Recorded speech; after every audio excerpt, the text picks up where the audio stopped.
Kongversation. Oh no! I think the treasure chest is cursed! I'm transforming into an ape! Hello and welcome to the Kongversation. I'm Hyle Russell. This week I will not be attempting my heinous Balls Angry Orchard combination.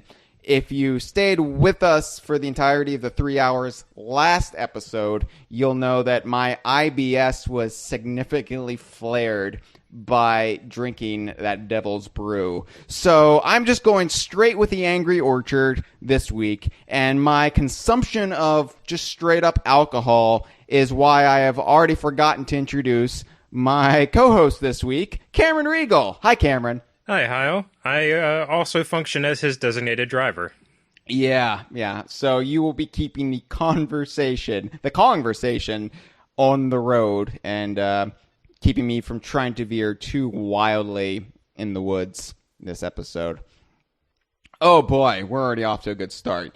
So, we're going to get into the topic at hand in just a few minutes, but I've got to get to do some due diligence. So let's get straight to it.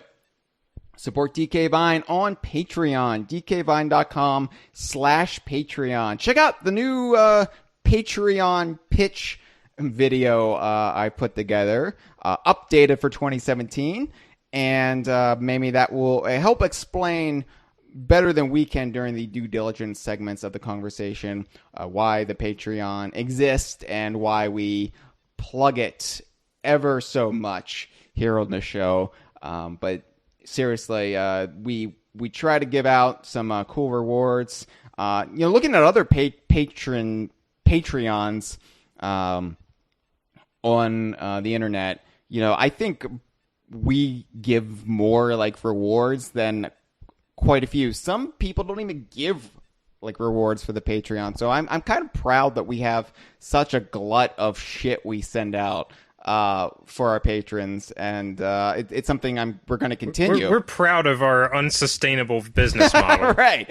No, it's something I want to continue. We're going to have the patron shirts coming out very soon. So I want to keep rolling out cool new merchandise and never let it grow too stagnant. But nonetheless, check out all the rewards at dkvine.com/Patreon. While you're in the DK Vine sphere, don't forget to join the forum at dkvine.com/forum. Never been a better time to join, they say. They being people who are hosting the conversation. So check that out. Speaking of the conversation, don't forget to give us a call on the DK Vine hotline. You can reach us at 1-202-630-VINE, VINE, or 8463 if you don't want to match the numbers to the letters. We have a fun, festive jingle to go along with that, and I will sing it for you right here. All right. To reach us by cell or landline, call 1-202-630 and a word. So, do that. We try to get to all the calls we can get. Sometimes we miss them. Sometimes the calls come in too late.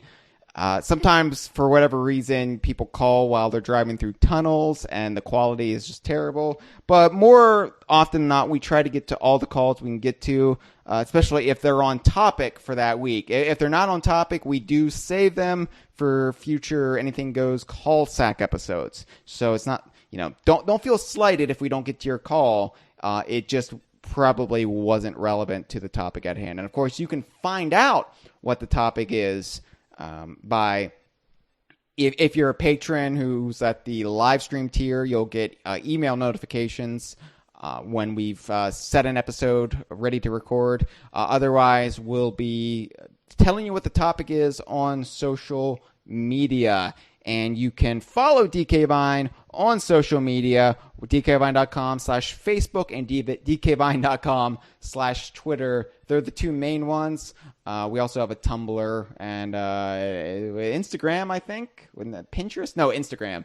But those aren't updated too often, so I'm not going to bring them up after what I just said, even though I just brought them up. So anyway, yeah. Social media. Also, the Kongversation is on iTunes. Subscribe on iTunes. Rate us on iTunes. We're also on TuneIn now. So check us out on TuneIn. It's kind of a reverse iTunes, if you think about it. Bizarro world. It's like iTunes, but it's on a square instead. Anyway, we're also in SoundCloud and Stitcher. And you can just listen to the show as an MP3 on dkvine.com if you're so inclined. That's actually how we offered our podcast for the longest time. You could only listen to them on DKVine. Like, despite the term podcast, we weren't even on iTunes. Like the original Pod DK cast and the Vine Donkey Kong audio program. Yeah. So it's, you forget the etymology of podcast is tied to the iPod. Right, right. It's I wonder if people even think about it anymore, if they just think it's the preferred form of entertainment for those pod aliens that come down and replace people. Yeah, okay. More Angry Orchard. My references aren't on point enough. So what else? Yeah. Tell your friends about the Kongversation. Tell Fabio about the Kongversation, because we're still trying to get Fabio on the Kongversation. Him and his glorious, glistening pecs. And if you know Fabio, if you know a guy who knows a guy who knows a guy who knows a guy who knows Fabio, start, bringing it down that chain, because we need to get 90s icon Fabio on the Kongversation, because we are a 90s nostalgia podcast. And quite frankly, this show will never be complete if we don't get Fabio on the show as a guest at some point. Of course, hashtag bring back the spiders. Check out Sea of Thieves, the Insider program. SeaofThieves.com/insider. They just added thousands more people this week in light of Gamescom. And we found out some cool new stuff about Sea of Thieves at Gamescom. A new mechanic, I believe. Yeah, are you referring to the vomit bucket? I am referring to the vomit bucket, Cameron. Would you like to explain to the people what you can now do in Sea of Thieves and why it is imperative that everybody sign up to join the Insider program to play Sea of Thieves early? Yeah, quite frankly, if this doesn't sell you on the game, I don't know what exactly will. So, a mechanic in Sea of Thieves, and this is public knowledge at this point, one of the mechanics is you can drink copious amounts of alcohol. Mm-hmm. And one of the effects of that is you drink too much, like with anyone, your pirate may get seasick and well, not seasick. Vomit. They might get. Well, I mean, you. From what I've seen, like I'm conflating this with the censored method for drunkenness that Captain Blackeye had. Gotcha. Okay. But yeah, previously, the effect of vomiting would basically just be you'd see the particle effect coming off your character, and if you were in proximity to someone, they would also get vomit on them and obscure their screen. Something we've learned recently is you can actually use this to your advantage in tandem with the bucket that you otherwise use in the game for the purpose of bailing out water in your ship if you start to leak so that your ship doesn't sink. Mm-hmm. Apparently you can, if you are vomiting, use that bucket, fill that bucket with the vomit, store it for later, and toss out that vomit on some unsuspecting enemy or crewmate. Yeah, which it's great, because up until this point, like people's projectile vomit in the game could get on your face, and you could be temporarily blinded. But now there's actually a much more efficient mechanic for throwing vomit on people. I mean, just think about. Imagine if this had gone live before E3, Hyle, when you launched yourself onto that ship armed with nothing but a bucket. That's now a valid defensive tactic. I am excited about this. I feel like this will really take Sea of Thieves to the next level, and it's probably going to be my character's primary method of defense because I am rubbish at sword fighting. So I've gotten. I just hope the vomit bucket challenge doesn't become a thing like Banana Challenge did. Oh yeah, I'll have to whip up some Mechana Mad Hatters if that's the case. So anyway, seaofthieves.com/insider. A bunch of us in the DK Vine community are in the Insider program, and we would love to play with you. So and facilitating that, I believe, also announced this week at Gamescom, and it shows our priorities that we went over the vomit first. Oh, absolutely, yeah. Yeah, it's been announced the game will be available for the Xbox One, and by extension, the Xbox One X and PC. And it was revealed at Gamescom that, as has been, I believe, rumored before, the game will have crossplay. You will be able to play with other people between your systems. Yeah.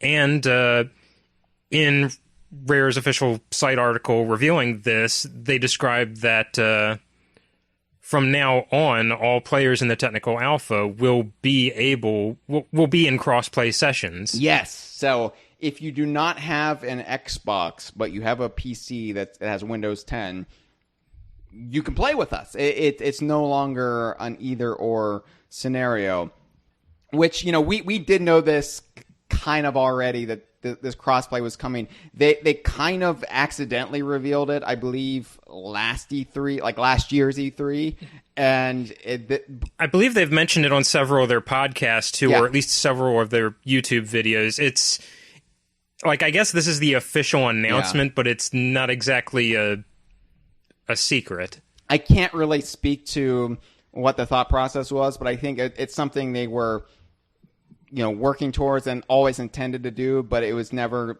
like set in stone. They didn't have it working at the very least, and now they do, so they can. And this isn't the kind of thing you want to backpedal on. Right. So, this is something like I believe I brought this up on the Kongversation last year, where I said, "Oh, this is going to be a thing," and it's one of those things where, like, well, was I supposed to say that? Did I just break some sort of confidentiality thing?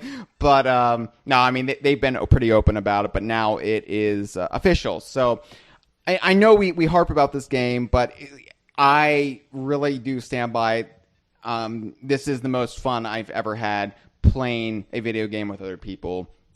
And I wouldn't be so pushy about it if I didn't think everybody on DK Vine who tries it will love it, because there has never been a more DK Vine game than this. This is basically you getting to live in Rare's world, filtered through pirates, of course, and seafaring. But that's such an essential component of Rare games anyway that the window dressing, it shouldn't matter. But the spirit itself, this is very much right in line with, Donkey Kong Country 2 and the sense of humor of the Banjo games, and you've got to give it a shot. Like, seriously, this is so much fun. So seaofthieves.com/insider.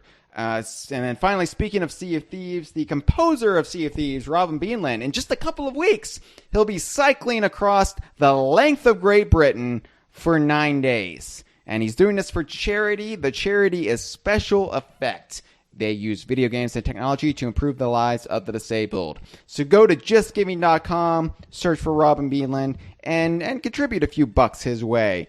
Actually, it's funny.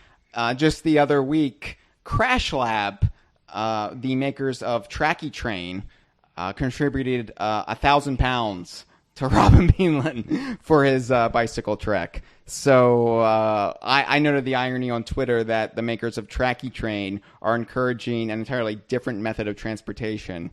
So nonetheless, that's pretty cool that the extended Rare family is watching out for each other in such a way. So justgiving.com, Robin Beanland, he's doing it for good cause, and we'll see if he survives, because 9 days, good Lord.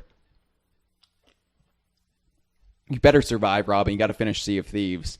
And also, you're a great person, and we want you around for a long time. So anyway, Cameron, let's talk about this week's topic. Now, this is an episode that I've been wanting to do for a while. Actually, ever since I've been reading, speaking of the Tumblr, which is under your editorialship, you were doing these series of posts on Tumblr, the DK Vine Tumblr, about the evolution of character designs in the Donkey Kong series. I believe you did Donkey Kong. I believe you did Diddy and Dixie as well.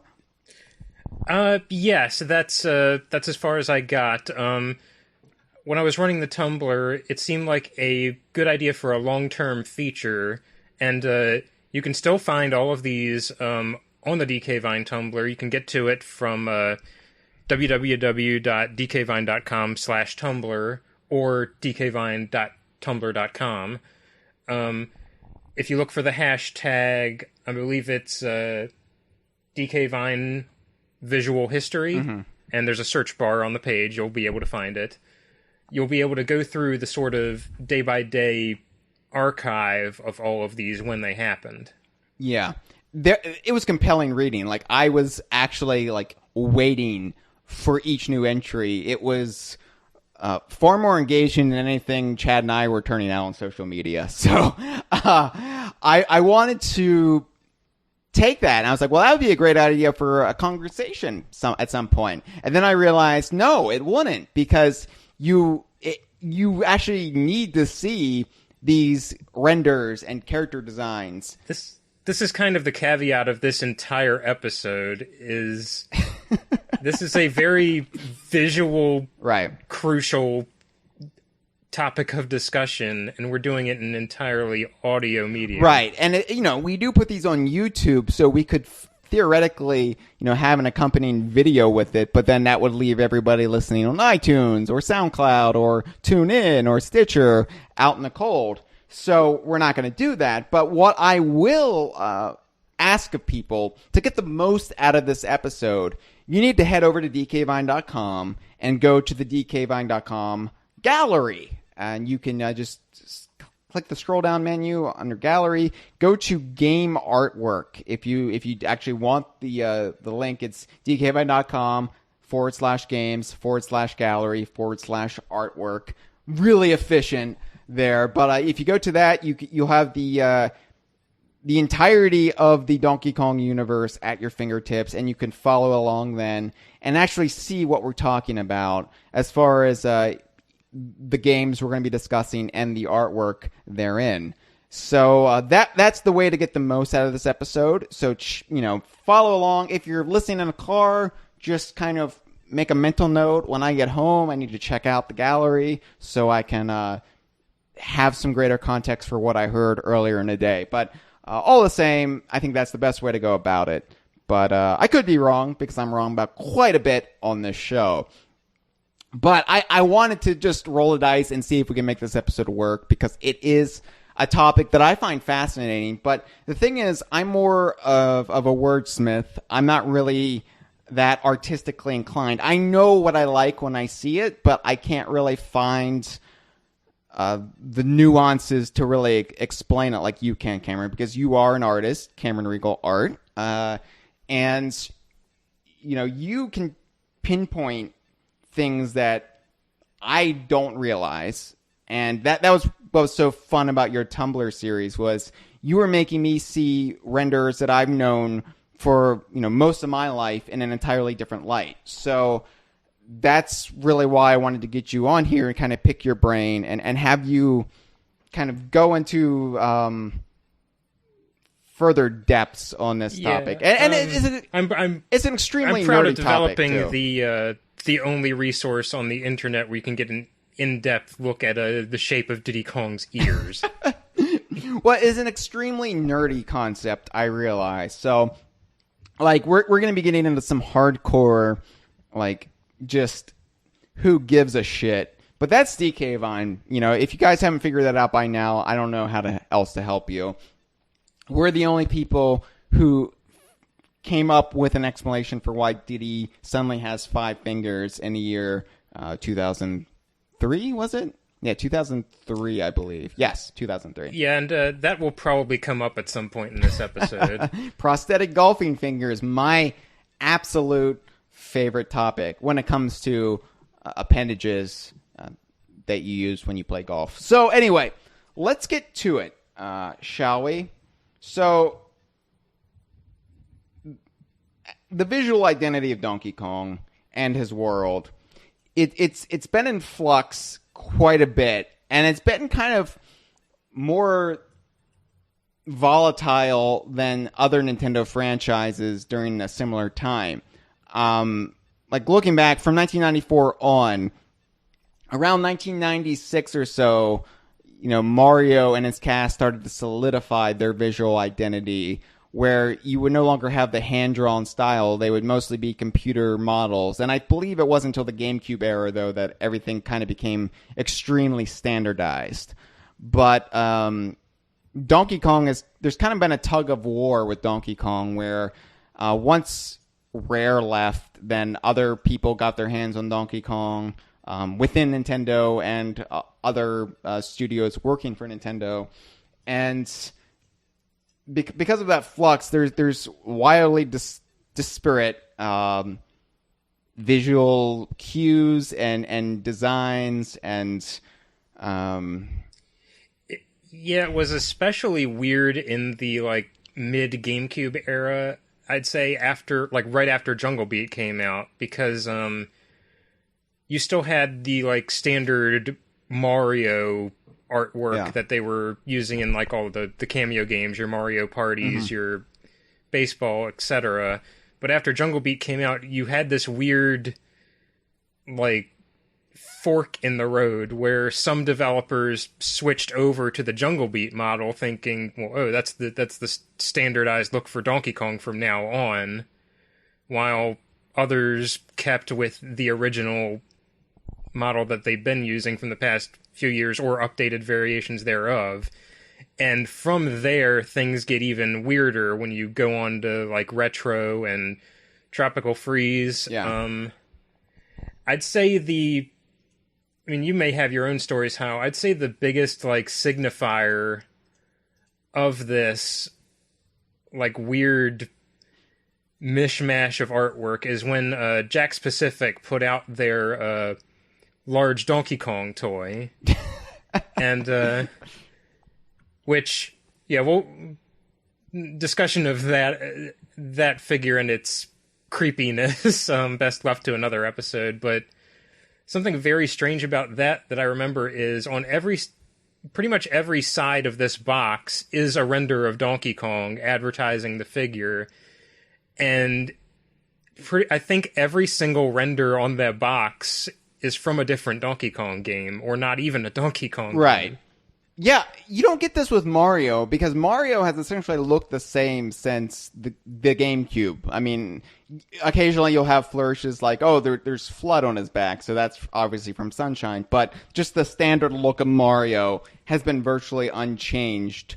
And you'll get alterations like, in Smash Brothers he's got more detailed denim on his overalls. But for the most part, when you look at a render of Mario, you shouldn't be able to tell what game that actually came from. And if you're a hardcore Mario file, I'm sure you can. But with Donkey Kong, it's relatively easy, because you can just look at the color of his fur, or whether the fur is actually rendered for fur, or just a cheap imitation, or et cetera, et cetera. They've been using artwork, I believe, that's like around 10 years old at this point in some of these cases, like those amiibo cards you have. Yeah, so I was going to bring that up when you talked about merchandise. So Mario Sports Superstars, there is a series of 90-some amiibo cards that they put out with this, and I've been buying them because, of course, Donkey Kong and Diddy Kong each have 5 cards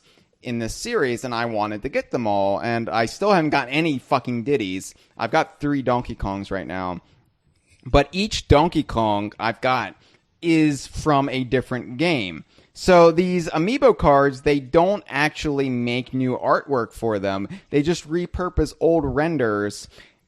And I'm sure I've ranted about these before on the show. They look like the cheap Photoshop jobs I would do for Kongversation episode artwork on social media. So to promote them for like the SoundCloud episode art and then Twitter and Facebook, I'll usually just stick a render of something from the DK Vine gallery onto a slightly blurred background.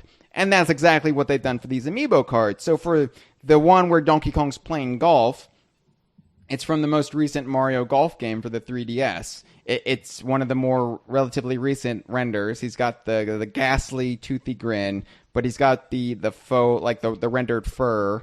And then you've got the tennis one, which is, I believe, all the way back from Mario Power Tennis in 2004, I want to say. Maybe 2005. And it's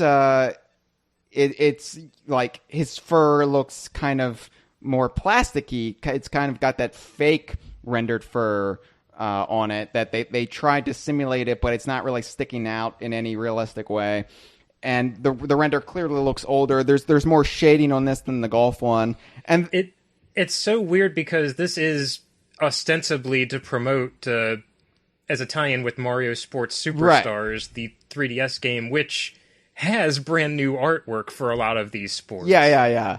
Oh, and the soccer one, football around the world, but in the U.S. we call it soccer, association football.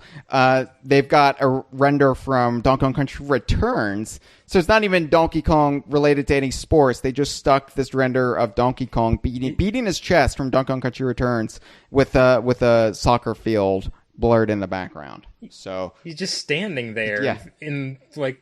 This is like a school photo background. Yes. Is kind of how this looks. Yeah, it's like in high school when you get your senior picture taken. If you're really big into playing association football, then you'll pose with a soccer ball, or you'll pose, with a backdrop that they like roll behind you.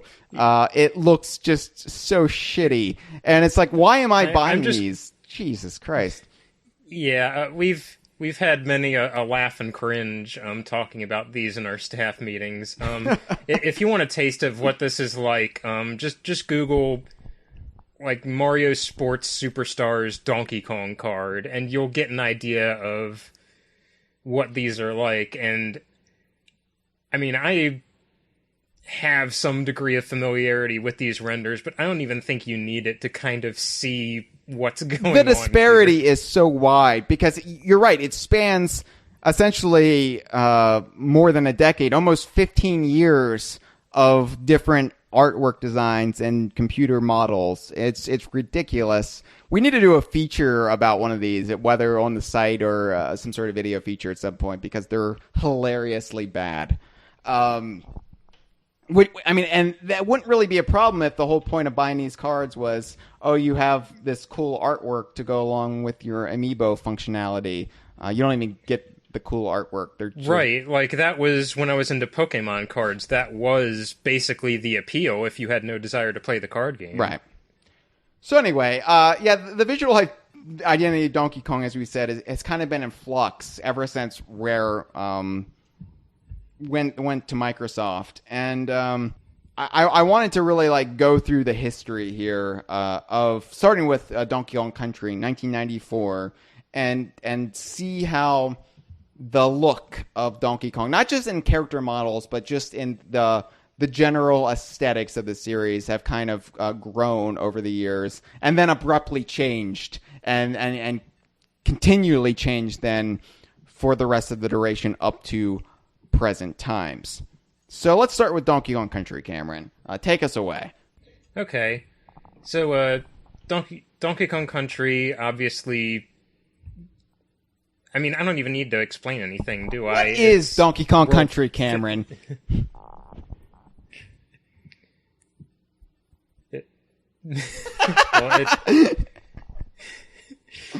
There's an like how do you even explain the word country to anyone just offhand. There's I realize that's like rooted in a code name that the project had, but Yeah, there's an existential crisis, I think, brewing in your head when I say explain Donkey Kong Country, because you realize none of the shit we talked about makes any sense. And like I actually have like this anecdote when I was trying to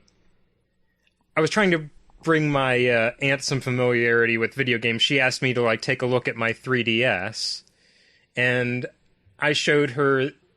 She asked me to like give her a game that would be easy to pick up and play and understand. Mm-hmm. And I handed her the box for Donkey Kong Country Returns 3D, and she said something that took me back, and I still think about this to this day. Like, I don't understand anything in that title. Like, just break that down. Donkey Kong Country Returns 3D. Put yourself in the shoes of somebody who has never heard any of those words in that sequence, and just think about what the hell that means to you. What? It's pure word salad. It's easy to even just forget about what the term Donkey Kong Country even means. Because the way we say it is Donkey Kong Country, but we should be pronouncing it or enunciating it or emphasizing it as Donkey Kong Country. You know, because it's Donkey Kong Country, Donkey Kong Country. It's like you're in Bison Country. You know, there's an abundance of, in this case, Donkey Kong in this country. This is the wild the wild landscape that you'll find Donkey Kong in. And it's easy to forget that, especially in light of all the successive sequels and whatnot. Because up until that point, it was just Donkey Kong Jr., Donkey Kong 3, Donkey Kong, which was Donkey Kong 94. You know, you didn't really have like this further signifier in the title, and it's just so easy to forget what the implication of that actually was. So I can definitely see. I realize this has zero it to has do nothing with to do with it. the This is a topic, by the fucking way. tangent. This is a future episode about the nomenclature of Donkey Kong, when we're really scraping the bottom of the barrel. We'll get to that in season 6, I'm sure. But no, anyway, Donkey Kong Country, Cameron. The beginning of the visual style, which I guess we owe a lot to Kev Bayless and sorry, you take it away. I don't mean to monopolize this. I'm not the artist here. Right, and before I go any further, I'll just put out an addendum myself. Yes, I draw a lot. Yes, I have some understanding of how to talk about art, but here's my defense of the imposter syndrome I'm going to have throughout this episode. My toes have only been dipped in 3D modeling at this point. I've dabbled a little bit, so if I talk out of my ass on any of this, please feel free to call me out, but forgive me if I do so. Oh yeah, people in the DK Vine forum were calling me out for the last episode because apparently they think I'm a fraud when it comes to discussing fighting games. Like, I don't know what I'm talking about with fighting games. See, here's my caveat. Call me out, but then explain why I'm wrong. I want this to be a teachable moment. I want to learn more about 3D modeling. And yes, I am a fraud when it comes to fighting games, but here's my caveat. I don't want to learn anything. So, there we go. All right. So, Donkey Kong Country, of course, the catch-all term, advanced computer modeling, ACM graphics. But go more in-depth with it than that, Cameron, because that's just the layman term we bandy about. But it is a little bit more complicated than just, they created something called ACM, and then we got Donkey Kong Country. Right, so as you can imagine, creating full 3D graphics in 1994 was still like a pretty intense process. Only 1 year after Jurassic Park. Right, and a year before Toy Story. Yeah. Like, that's kind of mind-blowing to think about. But yeah, looking into the software that Rare was using in these days to model the characters. I believe they were using something called Alias Power Animator, which was the precursor to Maya, which is still in use this day, and Rare adopted that later themselves. The Killer Instinct 2 character? I think that's Maya. Oh! Or it depends between the games, I think. But yeah, I'm looking forward to the next DLC character for Killer Instinct 2013, 3DS Max. I'll pretend like I get that Blender. reference too. But Angry Orchard. All right. So, but yeah, this was something that, again, it took up a lot of processing power on a computer circa 1994. Right. In a quote from David Wise, like kind of explaining what they were dealing with. They'd work in the barns until 11 p.m. at night, go home in the morning, and the image might have finished rendering. oh, Go home and in the morning. They might leave at 11 at night, come back in the morning, and it may have finished rendering. you know, like as somebody who's never dabbled in 3D modeling, let alone like done anything artistically of merit, I can still relate to that, having lived through the dial-up era of the internet when you're trying to download an image. So I can relate, even if I've never actually been in those shoes. Yeah, I mean, heck, just ask Chad about the rendering times on TED Talks, too. He'll have plenty to say. Oh, which was totally worth it, by the way, because so many people have watched that. I'm going to be out of Angry Orchard soon. Damn it. I'm not even halfway through the first game. I know. We better move this along, or else I'm going to be shit-faced by the time we get to the retro era. So I guess to kind of guide what I'm trying to get to in telling you guys all this, because me just rambling off a bunch of technical specs does nothing for you. Hyle, when you saw the artwork for the first Donkey Kong Country, and in the context of the entire series, what stands out to you about it? Or even what stood out to you about it when you saw it as a kid? Well, there was nothing else like it when I first saw it as a kid, and I look at it now differently than I did back then. It was like, it was amazing when I first saw it as a kid. Back in 1994, it was just vibrant, and you know, it had the color and the realistic like hue that no other Nintendo games of that era had, or any other video games for that matter. Of course, looking back at it now, everything looks slightly plasticky. It has this weird sheen to it, and I think this is very apparent when you look at, say, the palm trees in the Congo jungle. Everything just kind of looks slightly artificial, and at the time you didn't realize it. It was only until graphics improved, even in the Donkey Kong Country series. By the time of Donkey Kong Country 2, the renders had improved dramatically. But yeah, I would say everything looked 3D, but also kind of like somebody stuck an action figure in the microwave. Yeah, and I think one reason that it may look kind of plastic now, but also something that helped it like stand out back in the day was they look, for how old they are, these look like very, very smooth models. They don't typically look like what you'd think of, say, like the N64's in-game graphics is looking like, where it's essentially origami. They're very round-edged and smooth. Yeah. And, yeah, the reason for that is, well, DKC1 and a lot of Rare's early games made heavy use of NURBS, which is a phrase you'll see a lot if you follow any of the Rare artists past and present on Twitter. You'll see them throw that around a lot when referring to their old stuff. And what NURBS rendering is, it stands for non-uniform rational B-spline rendering. Obviously. And nobody's going to say that. Yeah. Nobody's going to bother saying that. I want to punch myself in the face for saying that. Right. how that works is when you use NURBS modeling, the 3D shape that forms in your final render isn't defined rigidly by the points of a polygon where they are in space, where they form the triangles, but it's averaging out the distance between 2 points and forming a precise curve around that.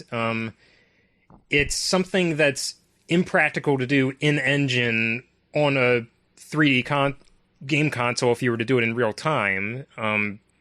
They're not built to process graphics that way. But it's something you'll see a lot like used in industrial design, because you'll get a lot of precise, smooth, curved shapes. Mm-hmm. And going along with that, something else you'll see, especially in DKC1, and I think this is sort of something intrinsic to what people think of as the DKC style, is bump mapping. Yeah. And for those of you who don't know what that is, it's sort of a way of giving an object the appearance of added depth without actually altering the geometry of the surface. It creates a sort of, a map around your object that tells, like, light to be raised in certain areas. And for a good example of this is what Donkey Kong's fur, I think, looked like in the very first Donkey Kong Country. Right, because in that game, this was before they tried what we term furry shenanigans. So everything was kind of, when I say like plasticky, it was not textured in any realistic sense, but they like skinned him to kind of have like raised points along what was supposed to be fur. So you would have, it would look like he would be dipped into mud or something. But like I always like mentally compared it to aluminum foil. You mean aluminium, and it's Cameron? These are British designers we're talking about. Of course, aluminium. How insensitive of me. But I think about this, and I can't think of any other attempt to do fur in 3D graphics at this time that kind of took this approach. Can you? No, it's uniquely kind of Rare's domain, because I believe the first Killer Instinct 2 went for this with some of its characters. I think the ones I think of off the bat are Orchid and Fulgore still had like solid shapes representing their hair at this point. Mm. But Saberwolf, would he not have used the same style to simulate his fur? I can't remember offhand what he looked like in KI1. In KI2, he had fur kind of like how the DKC2 renders are. Yeah. Looking it up right now, it looks like, it looks vaguely similar to the Country 1 style. Maybe not. Maybe they used a different.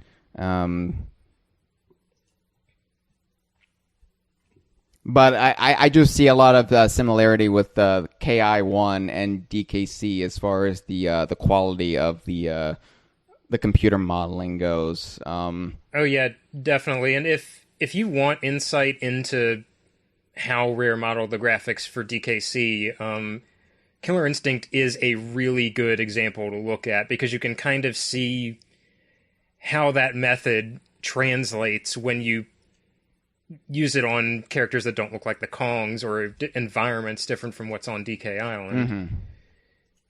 Because I think there's like, it's generally thought like DKC is kind of aged a lot better than Killer Instinct 1 has in the visual department, and part of that is, I think, just human characters age really, really quickly in CG. Right.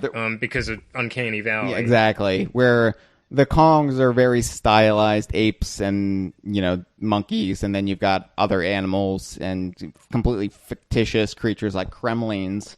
So it all works as a piece a lot better than actually having what are supposed to be humans karate fighting each other in mostly surrealist, some fantasy landscapes.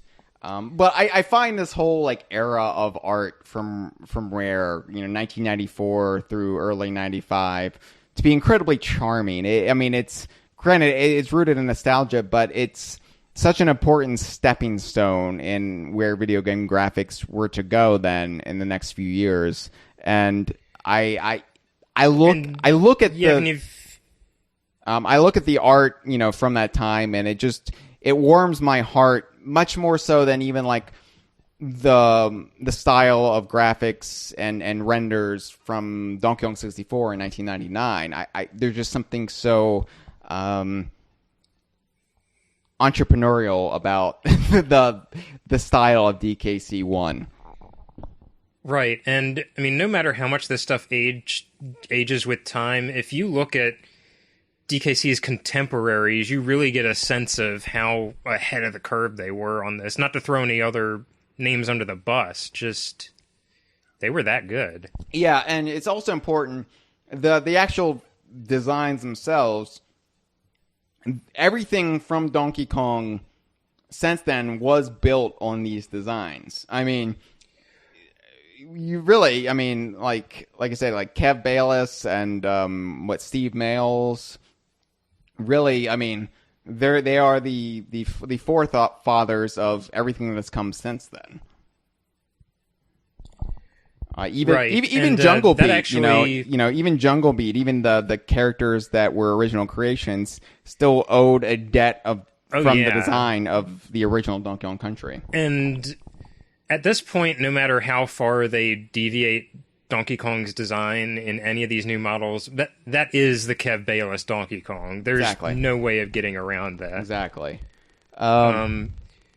This bringing up how the shapes of Donkey Kong kind of work and were constructed to go along with this style kind of goes back to why I even brought up NURBS and their rendering pipeline in the first place. DKC has a very shape-based design for its characters, facilitating what they were doing. If you look at... And some of this is evident in the original sketches that we've seen surface over the years. Donkey Kong's elements of his body are very clearly segmented. Yes. And I don't mean that disparagingly. You saw this same technique used for, like, Mickey Mouse. Mickey Mouse's muzzle is very clearly a different part of him than the rest of his face. It's same with Donkey Kong. His mouth and nose are one singular shape. His brow is another singular shape. His eyes are as well. His ears, his arms have cuffs in them that lead into his hands, and like this is not how a normal gorilla's body works. It's just a gorilla doesn't have a clear defining part where the fur around its mouth stops. It just sort of tapers. Right. You've also got what some people call hot dog fingers, where in the original Donkey Kong Country you can clearly see where their digits end. This is something that, looking into it, seems to have been like a common caveat of using NURBS rendering, which is you get a lot of smooth, precise curves, but objects blending into each other kind of doesn't work so well. They ironed this out in time for DKC 2 and 3. They figured out a way to make them seamless. But you definitely see in the DKC 1 renders especially, there's DK's hands look very, I guess, action figure-y. A little bit, yeah. Yeah, definitely. And this is something you won't notice too much in the game itself because things are scaled down so low. Right. Yeah. This is also why you don't catch that Donkey Kong only has 3 fingers and a thumb on each hand in the original game. Right. Well, that's something I was going to bring up near the end, but since you broached it already, yeah, it's worth pointing out that in a lot of the early renders of Donkey Kong Country, and actually his in-game model, but you can't really parse that out, he's only got 4 fingers, and they changed that at some point in development, or at least in the rollout of the art for the game, and then they gave him 5 fingers, although Diddy still has 4 fingers, and I'm including a thumb as a finger, by the way. I'm not that technically minded when it comes to digits. It's just easier. Yeah. So, like, Donkey Kong would eventually get 5 fingers before Donkey Kong Country came out, but in his actual in-game model, even though you can't see it, he only has 4, but we choose to ignore that because the amount of renders kind of outweighs that.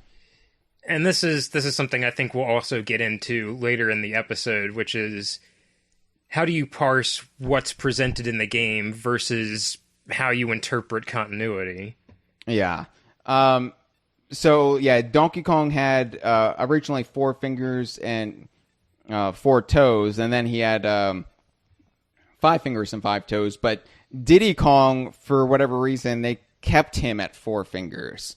And I don't know why they made that distinction, but all the gorillas would eventually have 5 fingers before DKC was released. But the sole monkey in the game was kept at 4 fingers, and that would be a design choice that would carry forward up through the end of the Rare era. So, of course, creating minor continuity headaches for DK Vine when other people would have a crack at Diddy Kong's 3D models. So, we'll get into that. But, yeah, it's funny how you can see like how these characters even evolved during the development of Donkey Kong Country, because you can immediately tell. You can immediately tell the earlier models of Donkey Kong versus the later models of Donkey Kong during the development of Donkey Kong Country. Oh, definitely. And, I say this like there's a clear in-game promotional material split, but no, there's promotional material for the original game that is very clearly earlier on, because you do see these reduced fingers and like a slightly different facial structure for them. There's very clearly like iterative designs that got out to the press. Yeah, also I would say like the quality of the coloring in the bump mapping or whatever. Like Donkey Kong has like lighter fur in the earlier renders versus the darker fur of the later ones. And I want to stress this isn't like a dig at the 20-something artists at Rare when they did this. This is because again, as I stressed at the beginning, think of the rendering pipeline for all of this and how many renders they put out. Yeah, this is all groundbreaking stuff, back in 93, 94. But you've also got to look at the sheer quantity of stuff they also produced. They not only had renders for every character in the game, including every enemy, they had different poses. How many ones are we still discovering to this day? It's ridiculous. And we have famous ones like, they claim they were just for like reference purposes, but we've got the famous one that DK Vine utilizes ever so frequently of Donkey Kong's ass. You've just got an ass shot of Donkey Kong. We've also got an ass shot of Candy Kong, an ass shot of Rambi. I'm really hoping eventually we'll discover the ass shots of every primary and supporting and enemy character in Donkey Kong Country, because really, I want to see what the backside of Winky the Frog looks like. But it's something that immediately took me as a kid back in 94, how much artwork there was. And I was just saying how much I like to look at artwork. Like, the biggest disappointment with these Mario Amiibo cards is how pathetic the artwork is on them. They're all just recycled except for the ones with them and the horse, right? Their ponies are new artwork. But And I should stress, these aren't renders of them riding the horses. Oh, of course not. They just have new renders of the horse and then an outdated character render photoshopped in to stand next to the horse. But I remember just like poring over the instruction booklet and then the player's guide and magazines about Donkey Kong Country and just soaking in all of the character artwork I could find, because it was just so impressive how much there was, and for the time how detailed it was. Like, you could see the finer details of Rambi the rhinoceros's lips. Like, it's something that made me more of a fan. Even though I'm like the story continuity guy, I really get into like lore and world building. The art of Donkey Kong Country helped sell it to me just as much as everything else did. So talking about all of that, do we want to get into Donkey Kong Land real quick? Because they made original renders for Donkey Kong Land as well, and of course, in-game models to accompany that for the new enemies like Hogwash, boss like Hard Hat. What strikes me about these are they look slightly less detailed than the actual country models. But again, I'm a layman when it comes to like modeling and whatnot. What would you have to say about that, Cameron? I mean, I would just assume some of them were more basic because they knew it was for the Game Boy and nobody was going to be able to see anything. Yeah, like I'm looking at like Hogwash right now. Like Hogwash seems like a character design meant to be seen from a great distance and still be readable. Yeah. We have one fairly detailed render of Hogwash in the DK Vine gallery. And what strikes me is just how sweaty he looks. Like, I don't know. He's glistening. But it's not as like finely detailed as it is in Donkey Kong Country, and you're right, because it was for the original monochrome Game Boy, and there's no need to really make it detailed. They're still pretty impressive when you consider they were for the Game Boy, the original brick Game Boy, and a good comparison shot is the 3D render for. He goes by many names: Hat Kong, Commuter Kong, City Kong. But he was this aborted Kong that never actually made it in the game. But he's less detailed than the Kongs from Donkey Kong Country. And I'm just now realizing he only has 4 fingers. So I find that interesting. Even though he looks like a gorilla model. He has also got a weird outie belly button, which I never really took much stock in. Yeah, I look now. at him and I very much think he's an altered Donkey Kong model. I mean, which a lot of these characters are. You see signs Funky of Kong that and in Swanky Kong. Funky and Swanky, maybe even a little bit in Cranky, which makes sense for him. He's related. Right. Yeah. I actually... This is something I caught, and I'm not 100% certain on it, but if you take a look in our gallery, like I'll move on real quick to DKC2. If you compare the renders in our gallery of Candy Kong from the first game and Dixie Kong, I swear that they have the same hair curls between the two of them. Yeah, I think spiral hair on either side. I believe you are correct, because I believe that is something that I've noticed in the past as well. Interesting. And of course that could be why they just cut clearly Candy. Dixie. That could be why they cut Candy clearly from DKC2. Dixie wore it better because nobody remembers Candy having those. No, by the time Donkey Kong 64 rolled around, they completely revamped her design. I like to think now that they just cut Candy from DKC2 because they reused her hair curls and they didn't want to make it too obvious. But yeah, let's move on to DKC2 then.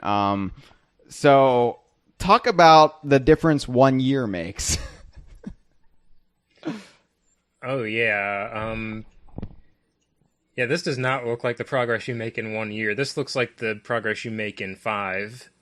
Yeah, it's easy to forget that DKC2 was, 365 days, removed, and some change, removed from the first Donkey Kong Country, still on the same console. This wasn't like it, the kind of leap you make from one console generation to another. This was still a year before the N64 came out. And it's just such a quantum leap forward in the models. And the weird thing is, a lot of that advancement, I think, is entirely in, what we already discussed, sort of figuring out a way to reconcile the hard edges on things like, fingers to hands and not segmenting them, but furry shenanigans. Yeah, so the most obvious difference with the renders in Donkey Kong Country 2 is they all have realistic fur. The bump mapping is a thing of the past, at least to depict hair. And now all the Kongs... You do still see it a lot in the environments. I think, like, K-Rool's Blunderbuss, I believe, uses a lot of bump map. And that's really something bump mapping does really well to establish DKC's look, is it lets you get a little bit of extra gritty detail in without building on a whole lot more taxation into the rendering. Yeah, and that is something that the Country trilogy really did well, was there was this kind of level of dirt and imperfection on all of the renders that was kind of lost later on when Nintendo standardized the look of the Donkey Kong characters. Right. And that's something bump map can handle really well, because the caveat with bump mapping is it doesn't actually alter the geometry of the surface. Like, if you were to, even if you see that depth looking at, like, say, a rusty keg straight on, if you look at the sides of that keg, they're still perfectly straight. Yeah. But if the detail is so minuscule, like you just have like a little bit of paint bumps here and there in it, or a chip in it, it doesn't matter. Right. Nobody's going to perceive that. Yeah. So, anyway, let's talk a little bit about, more about the rendered fur. So, I have no idea how they pull this off. Do you have any inclination of what makes furry shenanigans a thing? I need to do more research on that. There's multiple ways to do it, and it can be just as simple as like what shader you use, which is, I think, why every time somebody does rendered fur in the Donkey Kong series, it looks different. Yeah.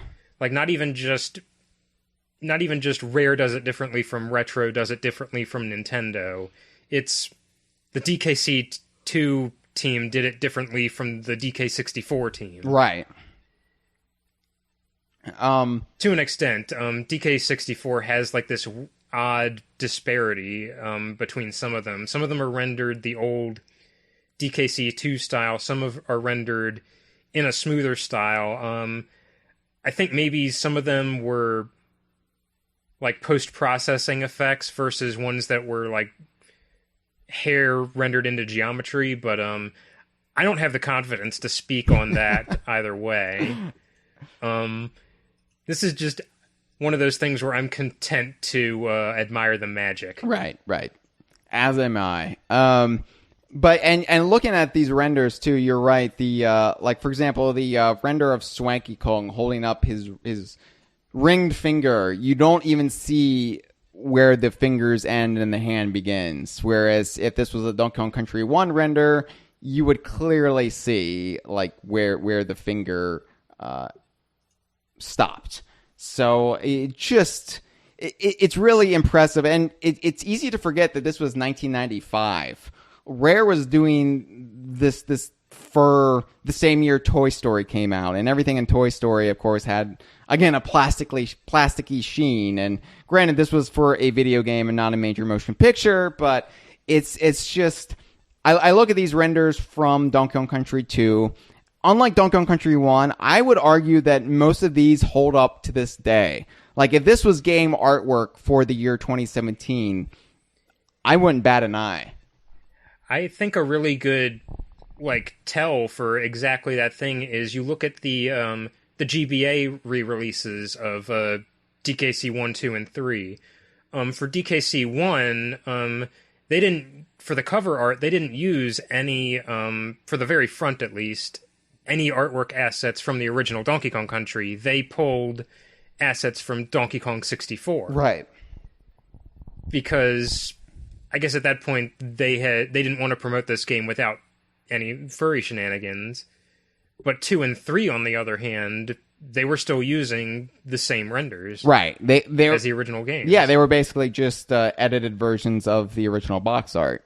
So, yeah, it's like in 1 year they basically got up to standards that are still considered relatively modern and up to date to this day. It's incredible. And I remember seeing these renders in the summer of '95 when they started to promote Donkey Kong Country 2, preview it in Nintendo Power, and just kind of being taken aback by how great Diddy and this newcomer Dixie looked.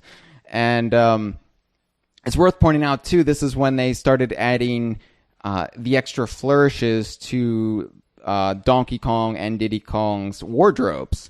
So while the in-game models were still stripped bare of these details, the renders now had Donkey Kong having the yellow DK on his tie, and Diddy having a Nintendo logo on his red hat, and the stars on his shirt. And while these the SARS? What's that? SARS? No.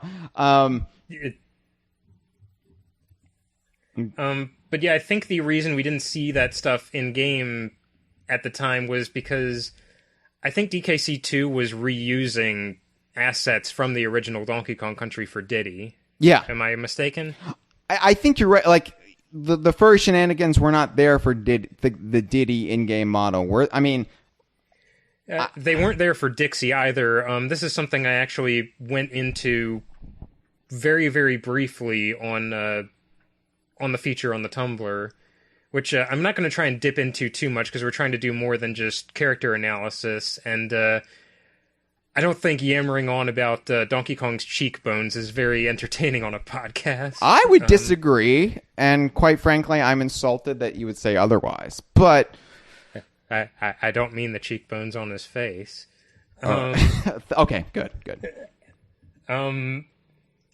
Yeah, something that surfaced with Donkey Kong Country 2 in only one render that I've seen so far outside of the game itself. It's on the cover of the player's guide, and it's inside of the Donkey Kong Land 2 instruction manual. It's a render of Diddy Kong and Dixie, and Diddy has the stars on his shirt. He doesn't have the Nintendo logo on his hat. Dixie does have the Rare logo, but neither of them are rendered with fur. Mm-hmm. Yeah. So I think the in-game graphics were still probably made with a low-spec model. And even for, again, thinking of development pipeline reasons, the fur shader probably added just a little bit more time onto that. And when you're making these tiny, tiny sprites, you don't even need to bother. Mm-hmm. Your eye is just going to blend that into a brown mush. Right. But, all the same, it's just looking at that early Dixie render without the fur, it looks so demonstrably wrong because you're used to only seeing Dixie with that rendered fur. All right, well, Donkey Kong Country 3. So we got a change in team here. Got all new art direction. So do you want to touch upon this just a bit? Yeah, on a technical level, I think Donkey Kong Country 3 is more or less in line with Donkey Kong Country 2, but you definitely see the effects of the character designer shift between the first game. And I mean, part of that is probably deliberate because, again, a lot of the point of the game is uncharted territory. Your villain is ambiguous. There's no clear theming between the Kremlings. But you do see a lot of, like, I mean, we've discussed this before. The Kremlings in this game kind of look like, not in a derogatory sense, but like mutants compared to the old ones. Yeah, they look more like the character Gex than they do the Kremlings from the first two Donkey Kong Country games. They're all like slightly hunched over, like I don't know, like they've got like weird like derpy faces. They all remind me of Rextro from off of Ukulele, and to be fair, Mark Stevenson worked on both, so that makes sense. I love the Kremlins in DKC 3. Like, I know there are people who are just absolutely opposed to them, but for me, I love that they look so different, and I love that. I mean, it was baked into the game. These are a different army of Kremlins than the ones we fought in the first two. They don't reuse like Clump, and they rebranded them as Canon in DKC 2. Well, there's no Clump in this game. That there's all new equivalents of the this is the ones. I was going to say divergent evolution, but I guess where does the Kremling source fit into that? Right. But yeah, I think like part of me always rationalized it as, but the explanation that it's environment based makes way more sense. But I kind of rationalized like the odd, as I said, like mutant look of some of the Kremlings was K. Rool, being a mad scientist, was conducting genetic experiments, and that could be the case. The game never really makes that clear, but all the same, it just, everything kind of felt refreshed. And it's good that, with the behind the scenes change in staffers, developers, artists, we also had kind of a visual change with the Kremlings as well. But there were returning characters in DKC 3, and most of them got brand new wardrobes along with the change as well. Some that have stuck with us to this day. So we've got, of course, Mechanic Funky, which seemed like quite a leap back then, but it's, for whatever reason, it's become the most iconic version of Funky. Maybe that just because that's what Nintendo, for whatever reason, went with post-buyout. When they standardized the looks of the Kongs, they decided we want Funky Kong to be in perpetual mechanic mode versus Surfer Dude. So thank goodness they didn't go with Gun Nut Funky. I know, right? Of course, Wrinkly Kong, you had the Mall Walker attire, and Cranky Kong was left unchanged. Swanky Kong went into the like double-breasted suit with the Carnival Barker look. Carney Barker. Yeah. Which I think is a better design than just the long blue coat Swanky Kong, even though that's the Swanky Kong I kind of prefer. I recognize that the DKC 3 look is kind of superior. I like this look for him because it communicates that he's a little bit of a shyster. Yeah. Can you say shyster? I never know if that's a racial slur or not. I haven't. Oh God, is it? It's like I felt like it was safe to use because it was on the monorail episode of The Simpsons, but a lot of The Simpsons isn't that kosher anymore. Right. Can you say kosher? Is that okay? So, Grease Monkey Funky, I also want to point out before we move on, when you look at the level of detail on this model of Funky versus what would become standardized during the, I guess, Donkey Konga / Paon era, it's amazing, like the level of detail on Rare's model versus Nintendo's model. You've got like actual grease stains on him. You've got the jeans that are slightly ripped. You've got details in the belt that aren't there. It's Yeah, and he's wearing like one of those belts that's like not a traditional belt. It's like the type of belt the Ghostbusters wore. yeah. I understand why Nintendo wanted to simplify things, and maybe I'm jumping ahead of turn here before we actually talk about this era, but I do miss the grit of these character designs. I dislike how clean and sterile everything kind of became after Rare left.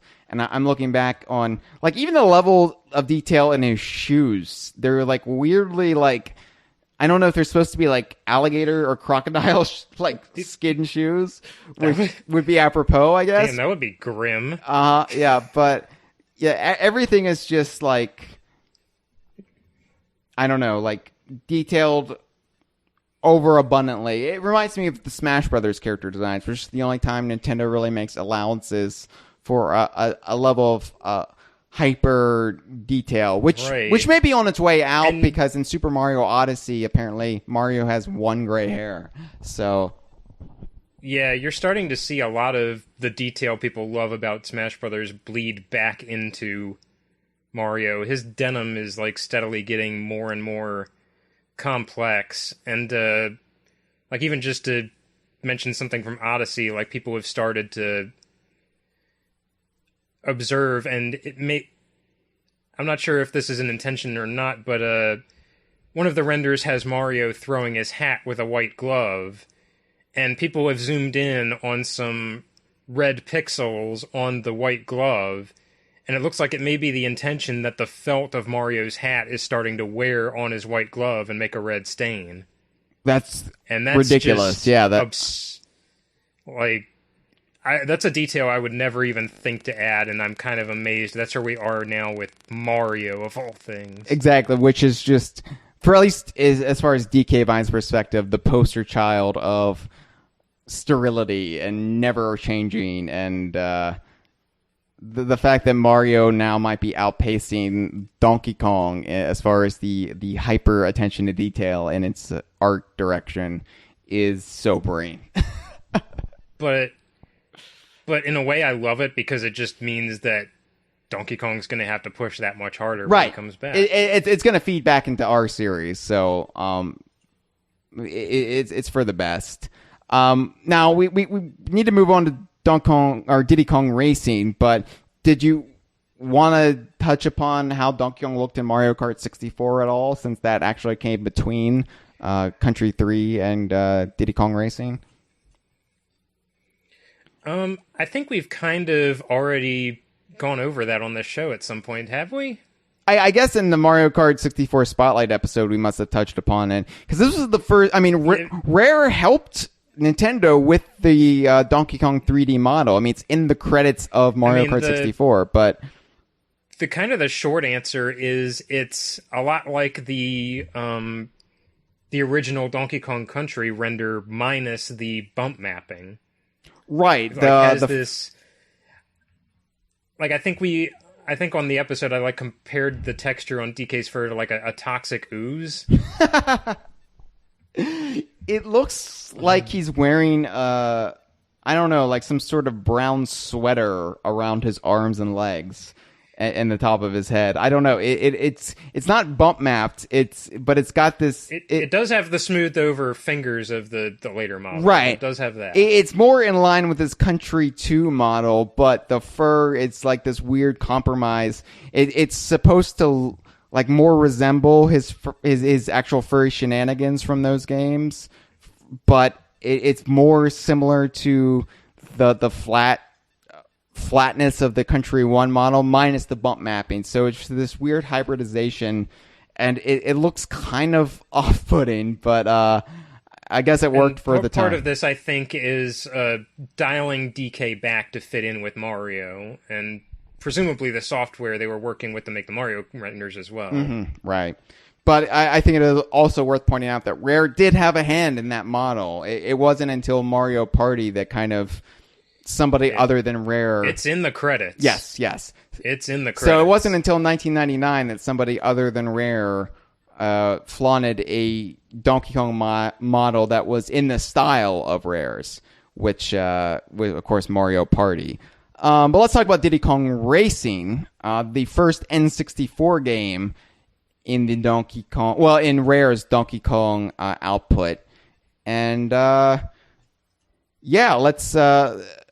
So this is actually where we had a clear bifurcation between the promotional renders and the in-game models, because this was, of course, polygonal, and the renders were still ACM. Yeah, something you see a lot in Donkey Kong Country, like the actual levels, they were limited to what tile sets they could fit in the game. Like, you had a set amount of graphics you had to repeat over and over and over again.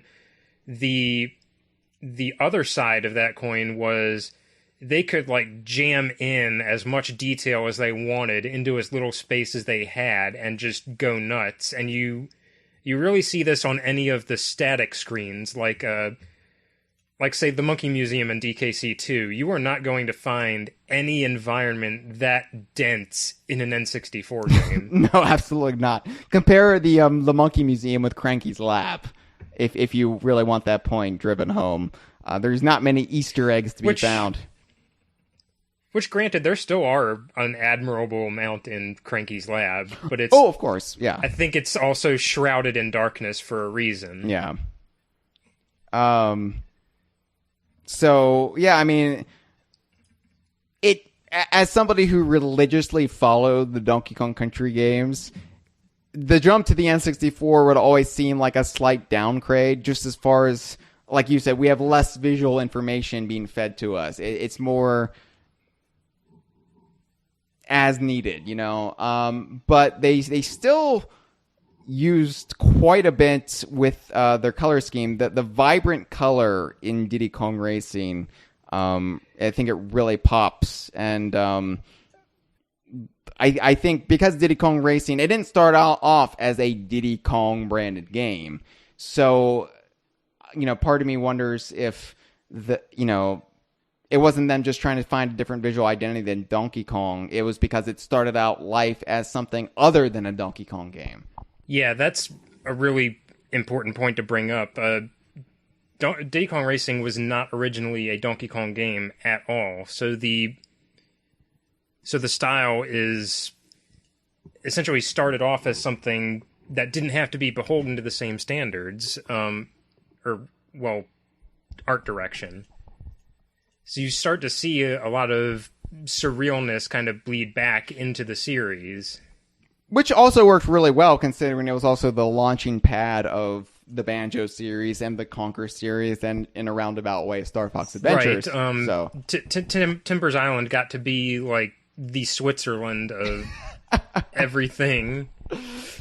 Yeah, it's kind of fortunate it all worked out the way it did, because it did serve as kind of the spine of the Donkey Kong universe going forward. So you'd have the more realistic Donkey Kong Island, and you'd have the more cartoony Timbers Island that could kind of be a hybridization of the different styles. You'd have, like, at the extreme end of the cartoony spectrum, you had Conquer, and then you had, Diddy Kong, and Banjo's kind of in between, kind of straddling the line. This probably would have been more pronounced if Conquer had stayed with its original direction, which was a lot more poppy, like how Diddy Kong Racing was.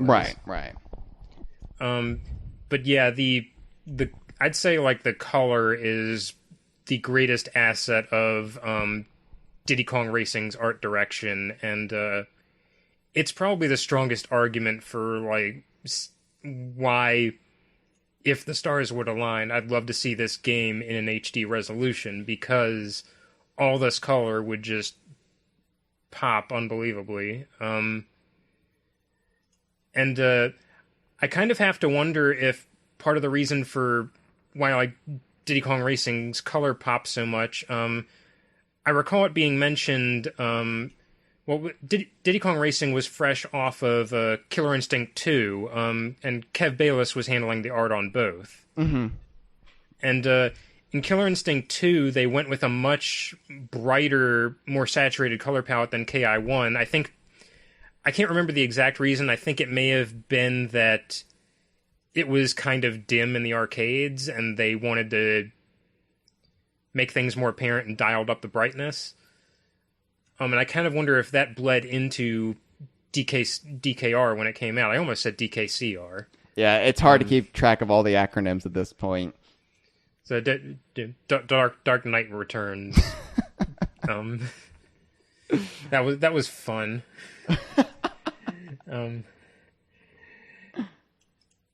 Just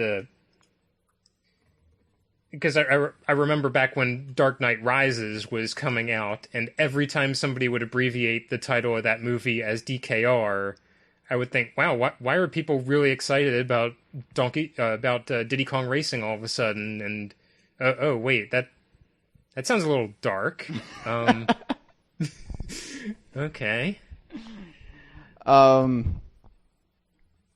Yeah, so, and anyway, I don't really, have much else to talk about, Diddy Kong Racing's, art direction. I would say, you start to see, between the promotional renders and, the in-game graphics, even though you do see a pronounced difference just because of you cannot translate these ridiculously high poly assets into an N64 cartridge. Uh-huh. I feel like you do start to see them begin to align in terms of representation.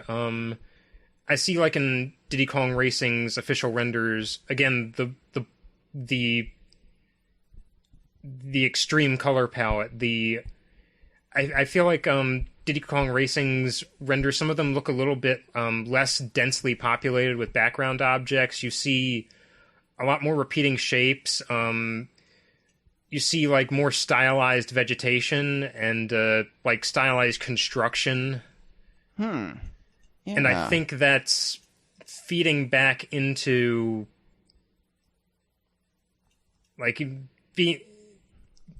DKC2, you have some room there because in a 2D platformer, we've established the Gangplank Galleon makes no sense. Bite your tongue, but sure. But in a render that's just for promotional reasons, your mind kind of segments them off into its own thing. Right. I think with Diddy Kong Racing, you started to see more renders that depicted the actual in-game background just in a higher quality. Something that stands out to me, I think, is in our gallery, Diddy Kong Racing. There's a render of Wizpig chasing Diddy outside the lobby to Dino Domain, and the setup is pretty much what it is in the game, maybe with slight variation. Mm-hmm. And because of that, you have the curved, abstracted hillside, the archway, it's all the same basic shapes you would get in the actual game itself. Yeah, that's something I've just cleaned up. Something I've never actually put together mentally up until you just brought it up, that the renders of Diddy Kong Racing were actually making allowances for the polygonal design in the game. So they never got too... they never bit off more than they could chew, and it's actually the game kind of choosing the direction of those promotional artwork pieces. I guess makes sense when you consider that essentially every object we see in a promotional render, they had to create twice, unlike the Donkey Kong Country games where you could plop in an asset that you were using for promotional purposes directly into the game. Right.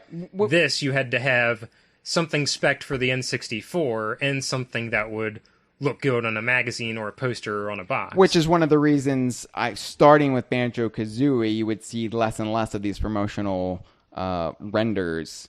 They would...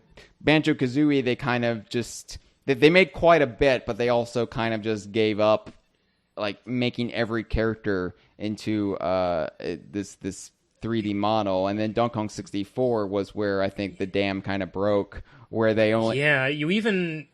A really good example of this, and I realize we're dipping into a Banjo-Kazooie tangent. Take a look at the render used on Banjo-Kazooie's box. Yes. You see a mix of like a high poly, definitely only for promotional use, banjo, mumbo, and grunty, mixed with like the straight out of the game 3D models of like bottles and the mosquito enemy whose name escapes me at this moment. Right. Yeah. It's Diddy Kong Racing was, I think, really like the last time they tried to match the level of promotional render output that the country games and Killer Instinct all had. And Banjo-Kazooie was kind of half and half. And by the time of Donkey Kong 64, they were essentially done. They made 3D renders of the main Kongs and K. Rool and characters like Trop and Scoff. But then other characters just did not get 3D renders, including the Kong, like the other Kongs, like Cranky, Funky, and Candy, I don't believe got 3D renders at all. So it's interesting. We only have polygonal artwork of those character designs. Which I remember we wrote into Scribes. There is no high res, like, again, no Gun Nut Funky with furry shenanigans. What a shame. I'm sure the NRA is going to have a very angry video where they threaten Rare about that. But I remember we wrote into Scribes in 99, like, complaining that there weren't any 3D renders of all these Donkey Kong 64 characters, and Lee Loveday basically said, look, it takes a lot of time, and we didn't want to do it. Deal with it. Because we were just and then he let you name every single one. Yes. That was a nice compromise we reached unknowingly. But of course, we were entitled little brats, and we never really made that consideration that, hey, all those assets made for the Country trilogy, they could just then plug back into the games, downscaled, of course, but they didn't have that luxury in the era of 3D polygonal games. So yeah, it's unfortunate, of course, because there's so many Donkey Kong 64 characters that I would have loved to have seen 3D renders of that we didn't get. So speaking of Donkey Kong 64, I guess we should talk about that a little bit more. Yeah, DK64 is kind of in a weird spot because just like everything else about DK64, it's Donkey Kong Country but slightly askew in its visual style, both in and out of the game. If I'm not mistaken, it was helmed more by members of the DKC3 team than DKC 1 and 2, which were mostly on banjo at that point. Yeah, I think some members of the original team would occasionally chip in here or there to help the game meet its deadline, but it was mostly helmed by the DKC3 team, and I think that definitely shows in the character designs. And I want to stress that's not a lesser or greater comparison. That is just, this indicates why there's a visual departure in DKC 3 and DK64 versus 1 and 2, which kind of stay in the same aesthetic ballpark a little bit more. Right. And I think sometimes the differences in DK64 are even more pronounced because unlike DKC3, it didn't really have a precedent. Like, this was a 3D Donkey Kong game. Donkey Kong Country 3 was a sequel to two established 2D side-scrollers. This was what was essentially the DKC3 team plus some other people starting from scratch. It reminds me of, the aesthetic dissonance you see in, Batman Returns and Batman versus Batman Forever, where you can kind of squint and see these as being the same world, but there's definitely something very distinct. Yeah, well, maybe Batman Forever would be a good comparison with DKC3, while Donkey Kong 64 is Batman and Robin. Because by the time of Batman and Robin, it's going off on its own visual tangent from the original, Burton Gothic-esque designs. But that's not to say it's inferior to what came before. We all have our preferences, what we prefer, and I definitely prefer the look and feel of what came before DK64, but I have a lot of fondness for the art designs and character designs of this game as well. Speaking of Joel Schumacher movies, a lot of neon-y color in DK64. Well, that's great for the DK Vine forum. Makes those avatars much easier to whip up. But I think you've gone over this show before. The very like Technicolor-y lighting of DK64. There's a lot of like color gradients and shading in DK64. Yeah, and well, I mean, the lighting in the hallways, like the swinging lamps in the hallways, where that was like the big visual hook of Donkey Kong 64, just like in game, like, oh, look at our crazy dynamic lighting, like that was like they didn't have ACM to anymore, so they had to have some sort of new like impressive visual feat to show like what Rare could do on the N64, and in DK64's case, it was how the lighting could change, and it's there was really no other game on the N64 that pushed lighting effects like DK64, even though it was kind of ridiculous at times. Expansion pack required. Right.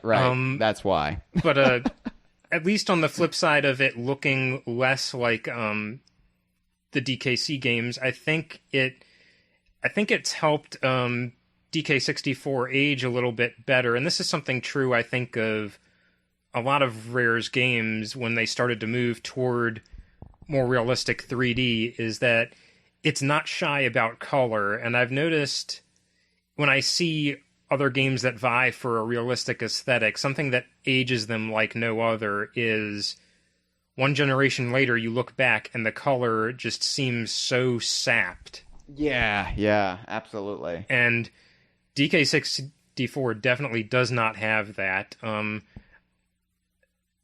mean, I even see shades of this in Star Fox Adventures, which still a very nice looking game, but I think it wouldn't age nearly as well if it didn't have, say, the entirely teal Cloud Runner Temple or the blue Krazoa Palace. It didn't shy away from unrealistic colors in realistic environments. Mm-hmm.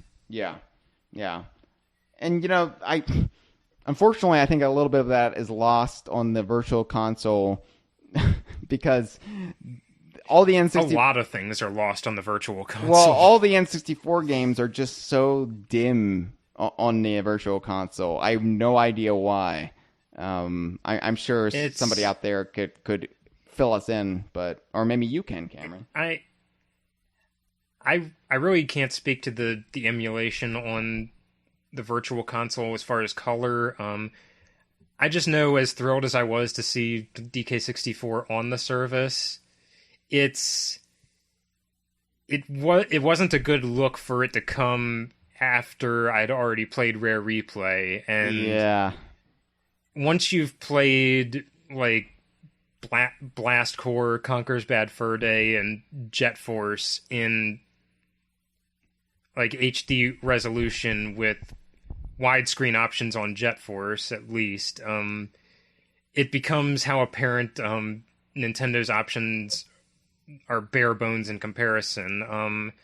I think the resolution's only like marginally higher than it was on the original console, and if you want widescreen with DK64, they didn't build in extra architecture for that option. In order to get a true widescreen experience, you have to set your Wii U into 480p mode and then load up the game and then choose the widescreen option. Mm-hmm.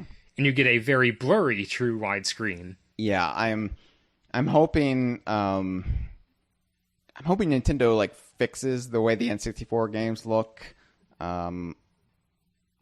when they eventually like make their way over to the Switch, just because it's getting screenshots from the Virtual Console N64 games. It's always a pain just having to correct the color balance in Photoshop because it everything is just so, I don't know. It's like somebody turned off a light like inside the game itself. It's just the aspect ratio on all of mine is totally wrong because of aforementioned widescreen. Yeah.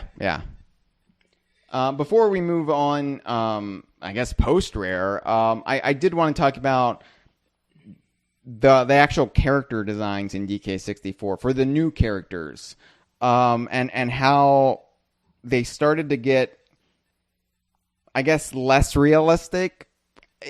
In Donkey Kong Country and whatnot, like you would have these basic like wild animals like Rambi, like the animal buddies, and while they would all have cartoony features, mostly they would just be more or less wild animals with googly eyes. You know, DK64 really had more anthropomorphic characters throughout the game, and this is kind of post Diddy Kong Racing, I guess, where it was just deemed acceptable. Well, there's talking squirrels in this world, so let's just go fucking nuts. But you would have all of these mindless idiots who would ask for your help, or at least attempt to race you throughout the various worlds, and they would all be anthropomorphic, talking animals, wearing clothing, and so that. There's a little bit more Disney-fication to the character designs in this game compared to what came before. And sometimes the detail would get weird, like Scuttlebug and Rodney. That's the beetle and the hare, respectively. Explain to the people who don't know who Scuttlebug and Rodney are. Yes, hey, DK Vine had the authority on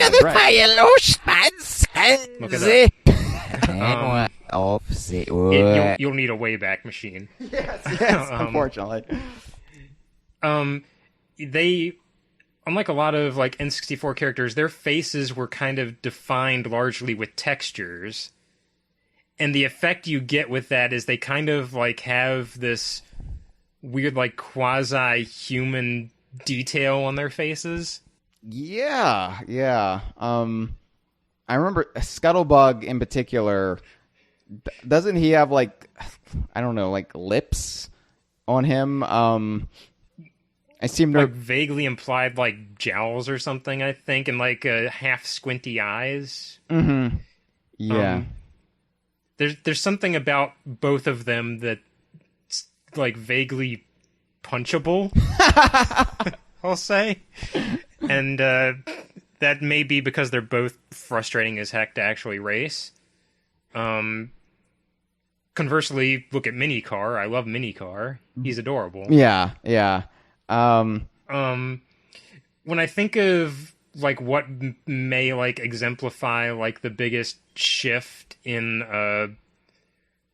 like DK64's design sensibilities versus everything that came before, there's a minor, like I guess, enemy. In the context of the game, it's the clams that have stolen the pearls from the mermaid. And these clams, you can look it up in our gallery. They're named Chompster.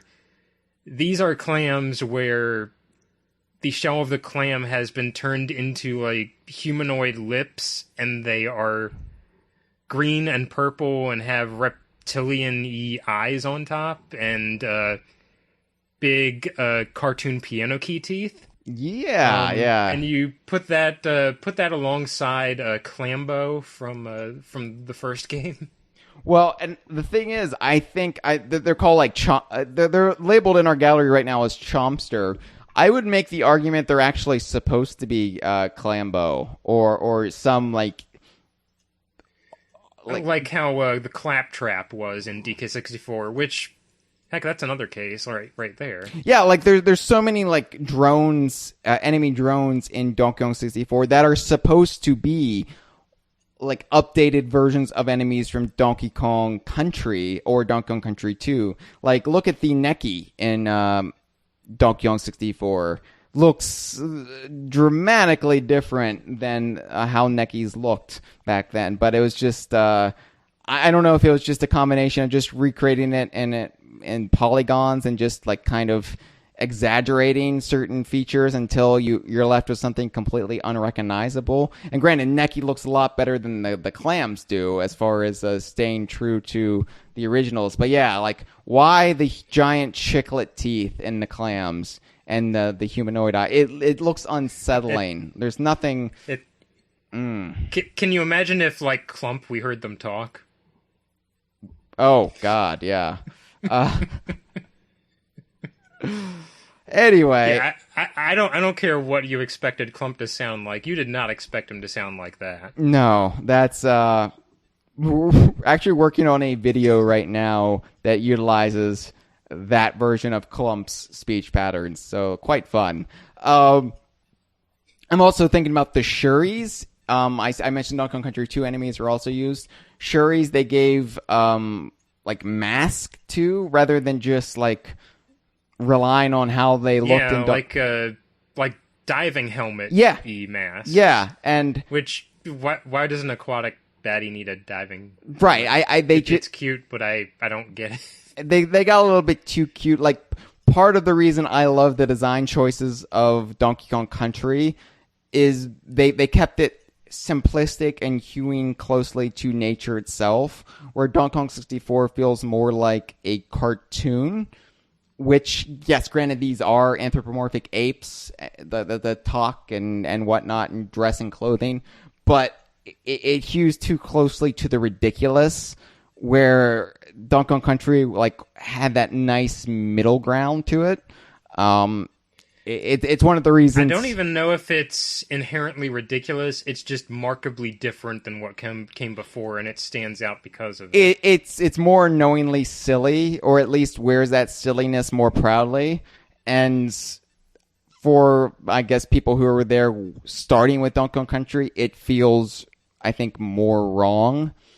And granted, there's other things that go beyond design, like Grant Kirkhope did the soundtrack for Donkey Kong 64 versus David Wise or Eveline Fisher, so you didn't have the same kind of naturalistic sound for a lot of it. And granted, I love the soundtrack for Donkey Kong 64. I'm not bashing what Grant did for it. It is very appropriate for the type of game DK64 is. It is, but it makes you think, like, had David Wise actually done the soundtrack for it, would that have kind of made you mentally more like forget about the weird design choices and make it feel more as a piece with what came before? I don't really know. Yeah, and I believe Eveline was originally tapped to do the soundtrack for DK64, but had to drop out, and Grant picked it up, and also ended up doing Tui and Perfect Dark right after and stretching himself thin. I have no idea how Grant had the work ethic he did in the late 90s, because it is ridiculous how overnight he became Rare's go-to composer and just essentially did all of these like major releases.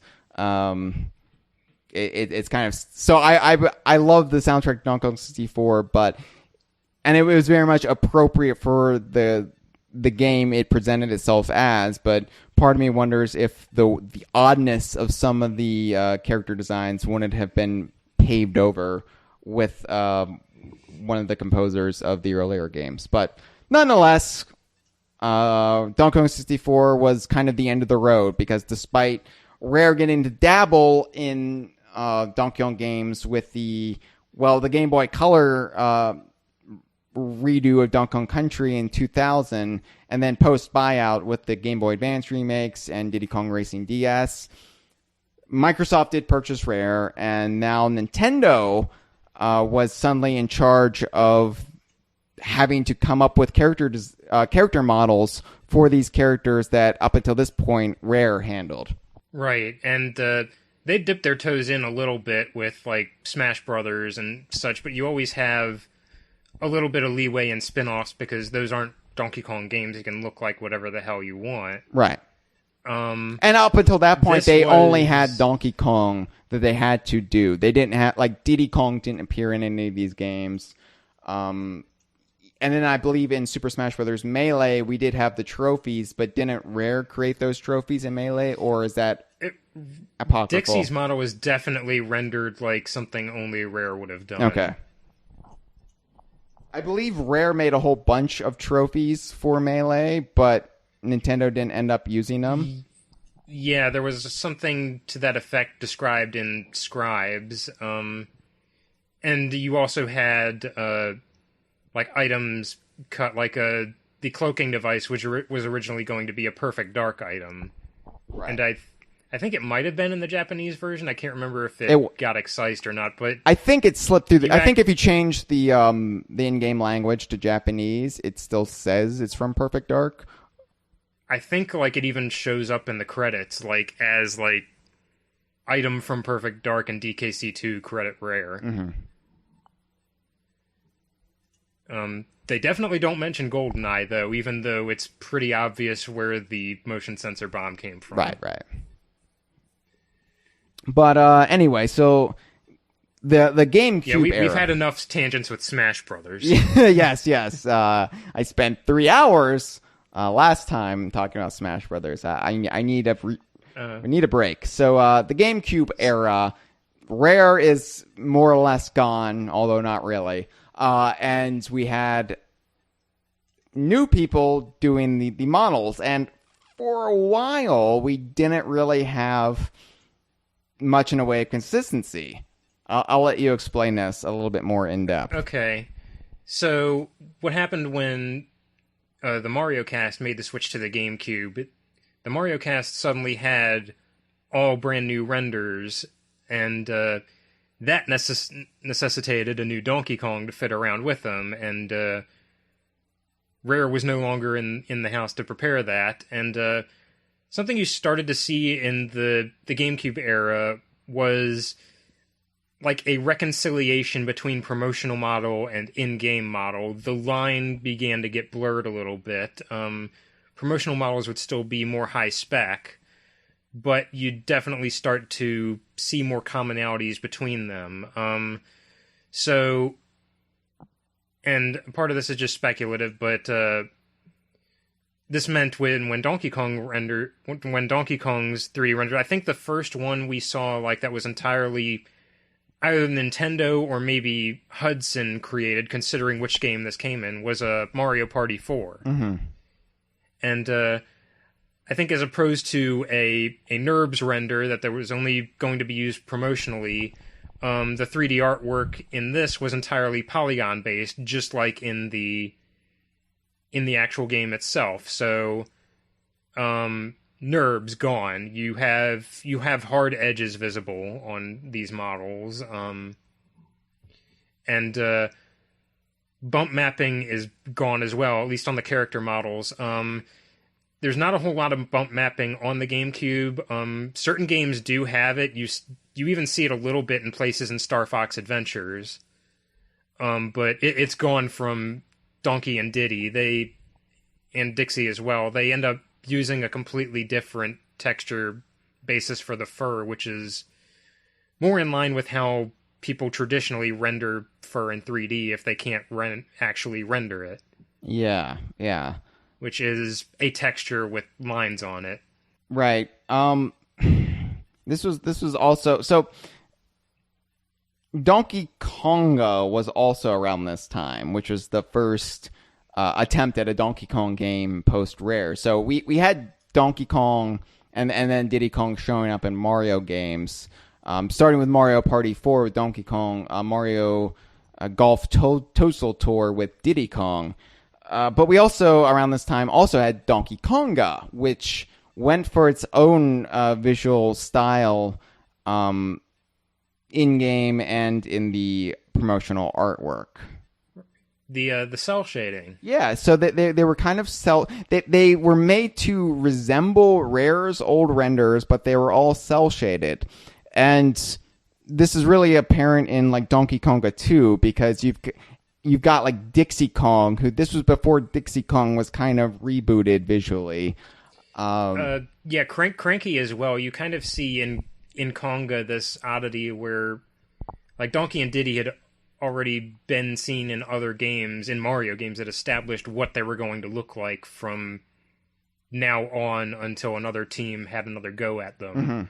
Cranky and Dixie weren't, and they hew like much more closely to what Rare was doing with them. Yeah. Even Cranky's vest still even has the like weird scale pattern on it that it did in Rare's games. His beard, too, is a lot more stringy than it would become starting when Paon got their hands on things.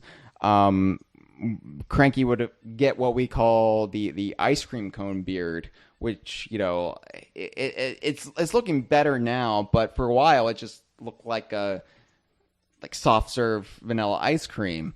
And but in the Donkey Konga series, it still maintains that Donkey Kong Country 2's scraggliness, and it looks like a more unkempt, wild, grizzled old prospector beard. And it also arguably looks like steel wire, but well, yeah, you could make that argument. But it's worth pointing out that no matter who took a crack at the Kongs during this era, there was one major difference when it came to Diddy Kong and Dixie Kong. Yeah. Well, I think you're the expert on this one, Hyle, so I'll defer to you. They now had 5 fingers and 5 toes. And, of course, as we've discussed before, the reason for this, we believe, is because Nintendo didn't like the Diddy and Dixie and Chunky Kong, even though we haven't seen Chunky Kong since, and Tiny Kong. Chunky Kong actually is in the Yakuza. That's why he hasn't been brought back. No, they didn't like that they had 4 fingers because, of course, that's in Japanese society that's a mark of being a member of the Yakuza, because they cut off their fingers as punishment, I believe. So it's considered to, you know, be taboo. Taboo, yeah.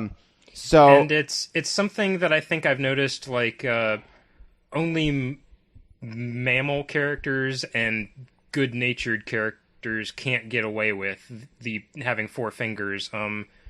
Reptiles and villains seem to get away with it just fine. Like K. Rool, Koopas, Yoshi still all get away with having 4 fingers. Yeah. Because they're reptiles. The exception to this was when Rare made Diddy Kong Racing DS, their last dalliance with Donkey Kong so far. I have a suspicion that they were like given a general directive to give the characters 5 fingers and just extended it indiscriminately. Right, because Crunch, who is supposed to be a Kremling, was just given that makeover as well. So, of course, you know, I don't think I need to get into this too much, but DK Vine does have a hilarious fan wank that because Diddy Kong first rocked his 5-finger appearance in Mario Golf Toadstool Tour, he's wearing prosthetic golfing fingers from the Mushroom Kingdom, and he enjoyed the extra dexterity that this gave him so much that he bought out the pro shops in the Mushroom Kingdom and gave it to all of his 4-fingered friends and associates. At a 4-finger discount.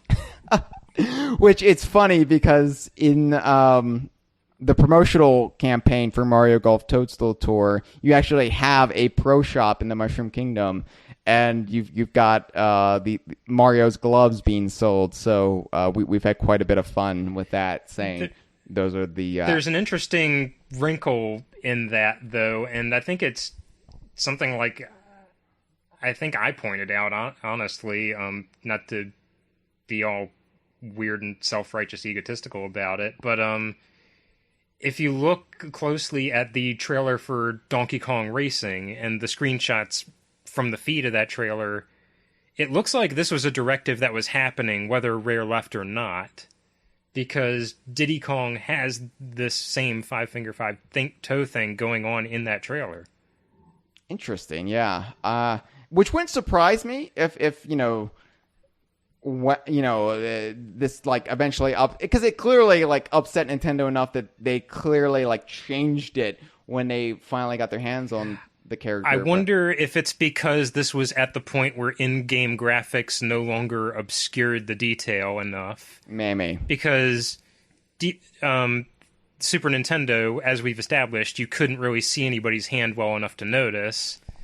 And the N64 era was the era of mitten hands. Gelatinous globs for hands, yes.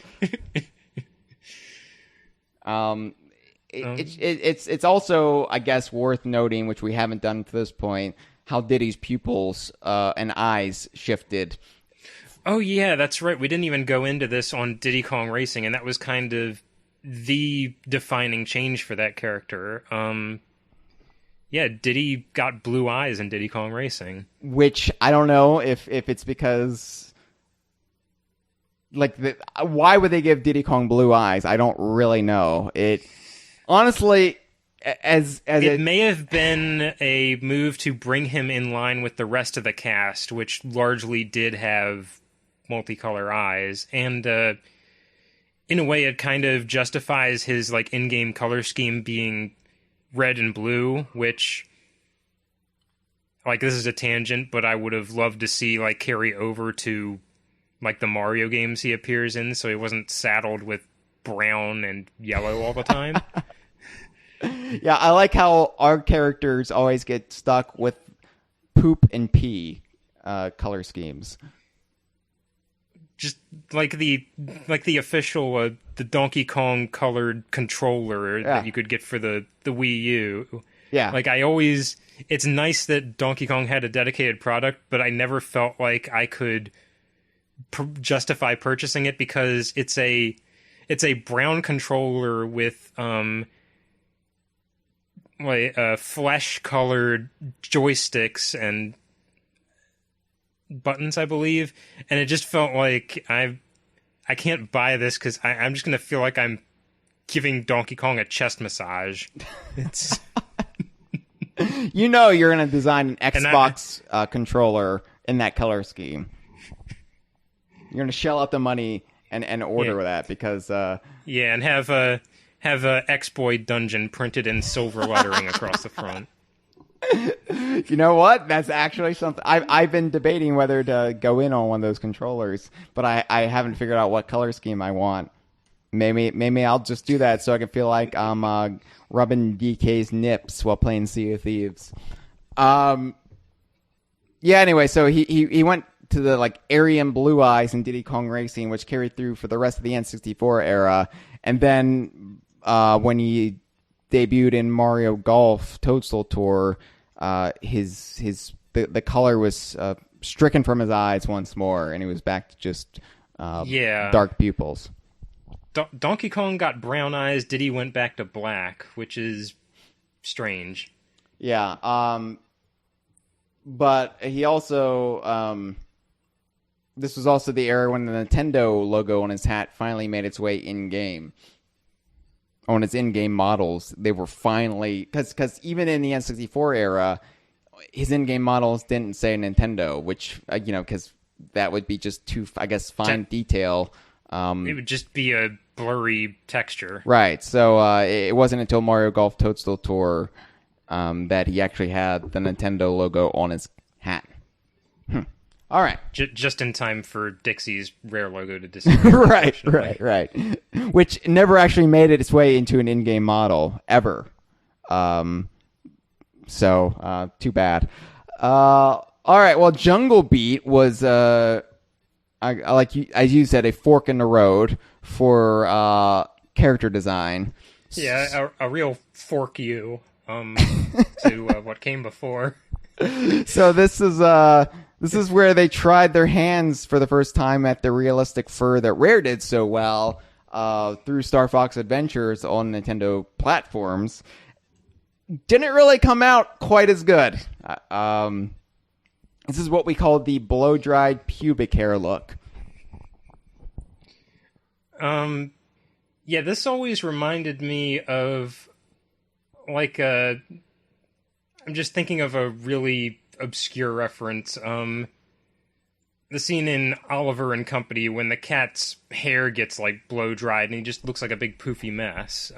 That's kind of what Donkey Kong looks like in these renders, and especially in game, which, I mean, still kudos for them having the ambition to try this. Well, what it reminds me of is when somebody first learns Photoshop and they learn how to do the effects, and they always like go overboard with the effects. That's what this feels like to me. It's just an abundance of poofiness. He looks like a poodle.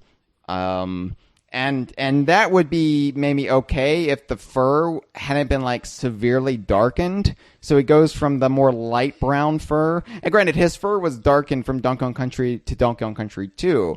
But now he's almost got like such dark brown fur that it borders on black. Yeah, talk about messing with Photoshop settings. This is like when you adjust the brightness contrast slider and go a little bit extreme.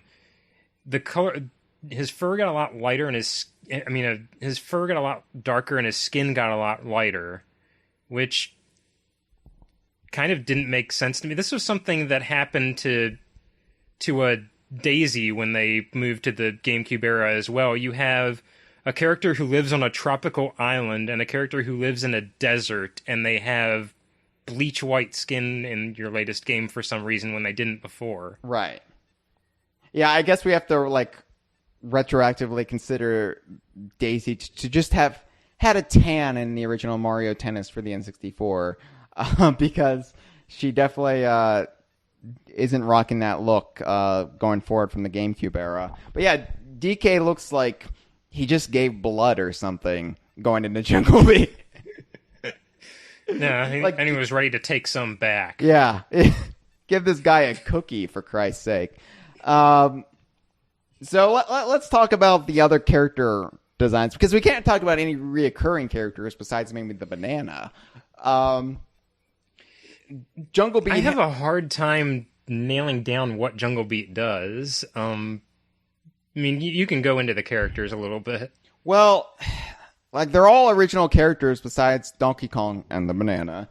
And they tried to, I guess, follow the look of the Donkey Kong Country games. Like, nothing looks... For like, the actual animal buddies in the game. They all try to just follow that kind of animal steed look, at least as far as Hoofer and Orko go. Flurl looks a little bit more stylized than you would expect a flying squirrel animal buddy to look like. And the Hellebirds are just their own invention entirely, which is fine. We had Perry the Parallel Bird in the past. But so many of the enemies in this game are just nonsense. It really is them kind of missing the point of Donkey Kong Country. And we could, I mean, this isn't a Donkey Kong Country game, so fine, whatever. But this is the first Donkey Kong platformer and it's post-Rare. A different location, as yes. we've established, like Timbers Island getting away with surrealness. Right, or Donkey Kong Country 3, or Donkey Kong 64. Like, this, whatever, But you look at something like Cobcock, and it's just, it's a chicken head. It's a realistic chicken head on a stalk, on a vegetation, and it's just kind of slightly nightmarish. I don't really know how else to describe it. There's a weird thing with Jungle Beat, and the best way I can think to describe it is previous games kind of meet in the middle at some point between hyperrealism and super stylized. Like, DK64 has a style, even if we described it's a wildly kind of out there style. And other games might take something a bit more grounded or a bit more subdued. Jungle Beat seems to like try and have its cake and eat it too. You have a mix of things that look like really hyper realistic, like especially in the backgrounds, but like juxtaposed with things that are super, super stylized and cartoony. Yeah. Like you'll have, say, a level with like this really hyper-realistic ground texture that has like Looney Tunes Jack and the Beanstalk vines coming out of it. Mm-hmm. Right. And, you know, having played Jungle Beat really thoroughly for the first time after Donkey Kong Country Returns came out, and really able to appreciate Jungle Beat for what it was without any of the stigma attached to its release and the controversy and the fear that came with the game that it was going to replace everything we knew and loved about the Donkey Kong series, and just able to view it more as the anomaly that it was, the bump along the road, and kind of just embrace its weirdness as a one-off. Looking back, it's like if you take it, divorce it from like the press at the time, the context it can be kind of like our Super Mario Land. It can be the one very weird game that has no returning elements but the main character.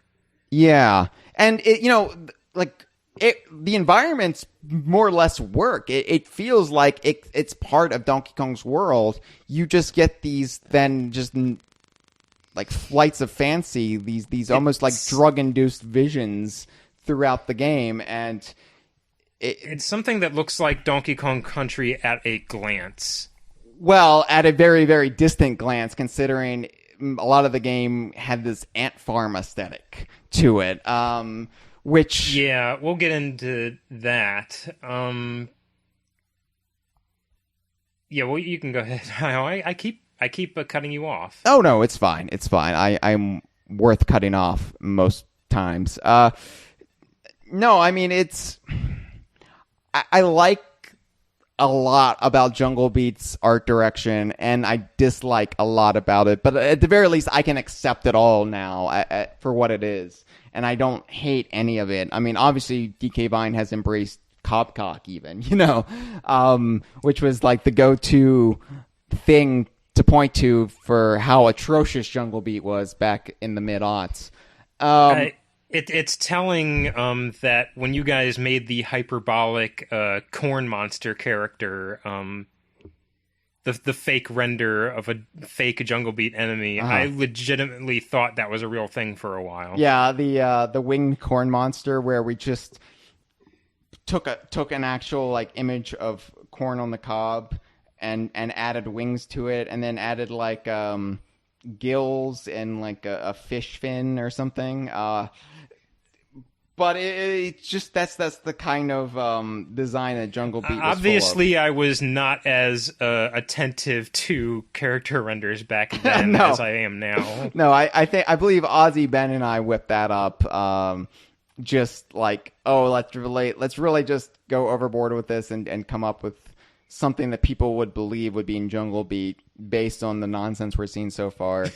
But it is funny how the animal friends in Jungle Beat would work so well with pre-existing characters in the series, and the enemies are so odd. And even like the capuchins, the party monkeys or helper monkeys, they go by many names, but the gray monkeys seen throughout Jungle Beat, they look like they could be right at home with Rare's designs. Like there's nothing wrong with them.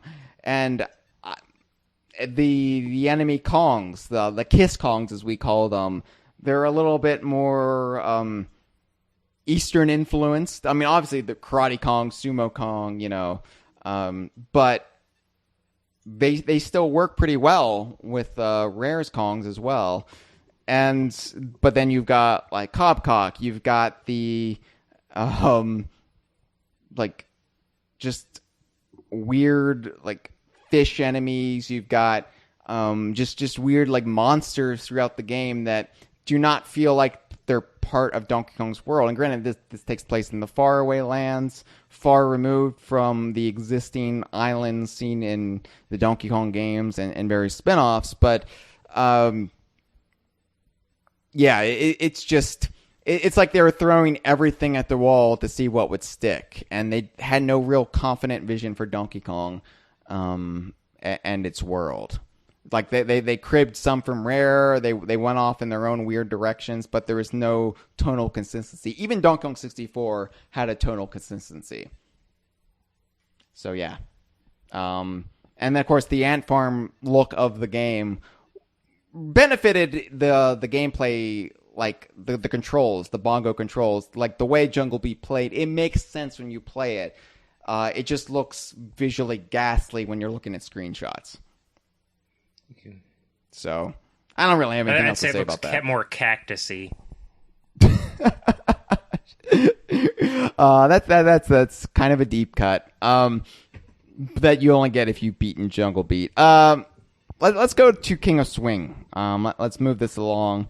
Of course, King of Swing was the only time that a main, well, not a main Donkey Kong game, but just a Donkey Kong series game, post Donkey Kong Country, used the 2D art style that was similar to the Mario art pre Super Mario 64.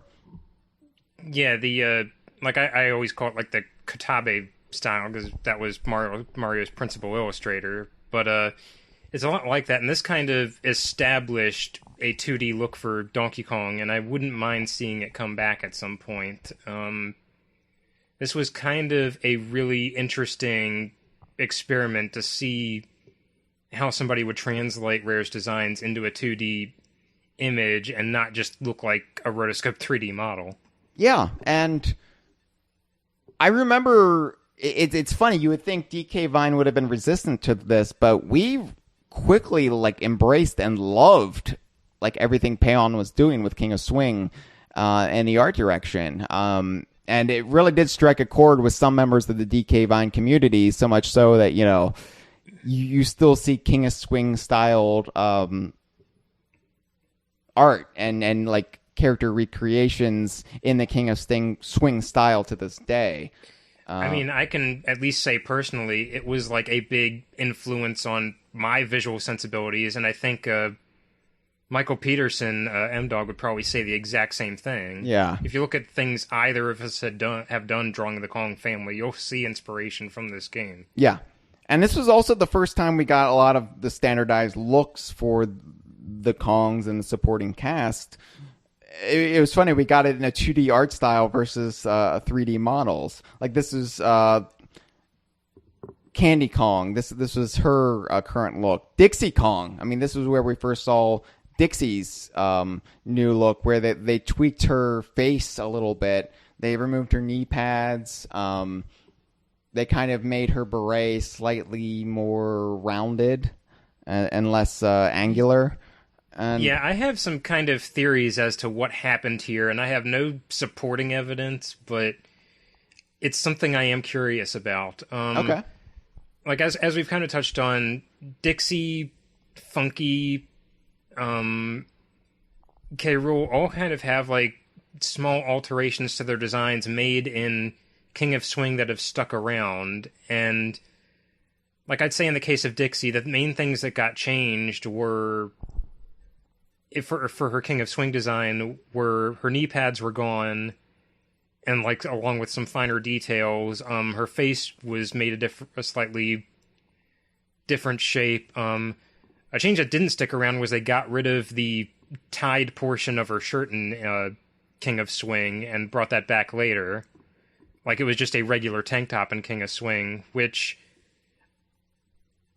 I something dawned on me when I was doing those Tumblr features. I think the implication might be that Diddy Kong is wearing a shirt that's too small for him and Dixie is wearing one that's too big, and that's kind of funny. Oh, wow. I never considered that. You're probably right, yeah. But, yeah, that Funky losing the tool belt and his boots, this is all stuff that would facilitate them looking better in King of Swing's in-game art style, which, if you were to translate Dixie Kong's knee pads into a GBA sprite in this game, they would be one single pink pixel line. You see, I thought they got rid of her knee pads because she already had the beret, and we didn't need to make any further Monica Lewinsky jokes in the mid 2000s. It had been played out.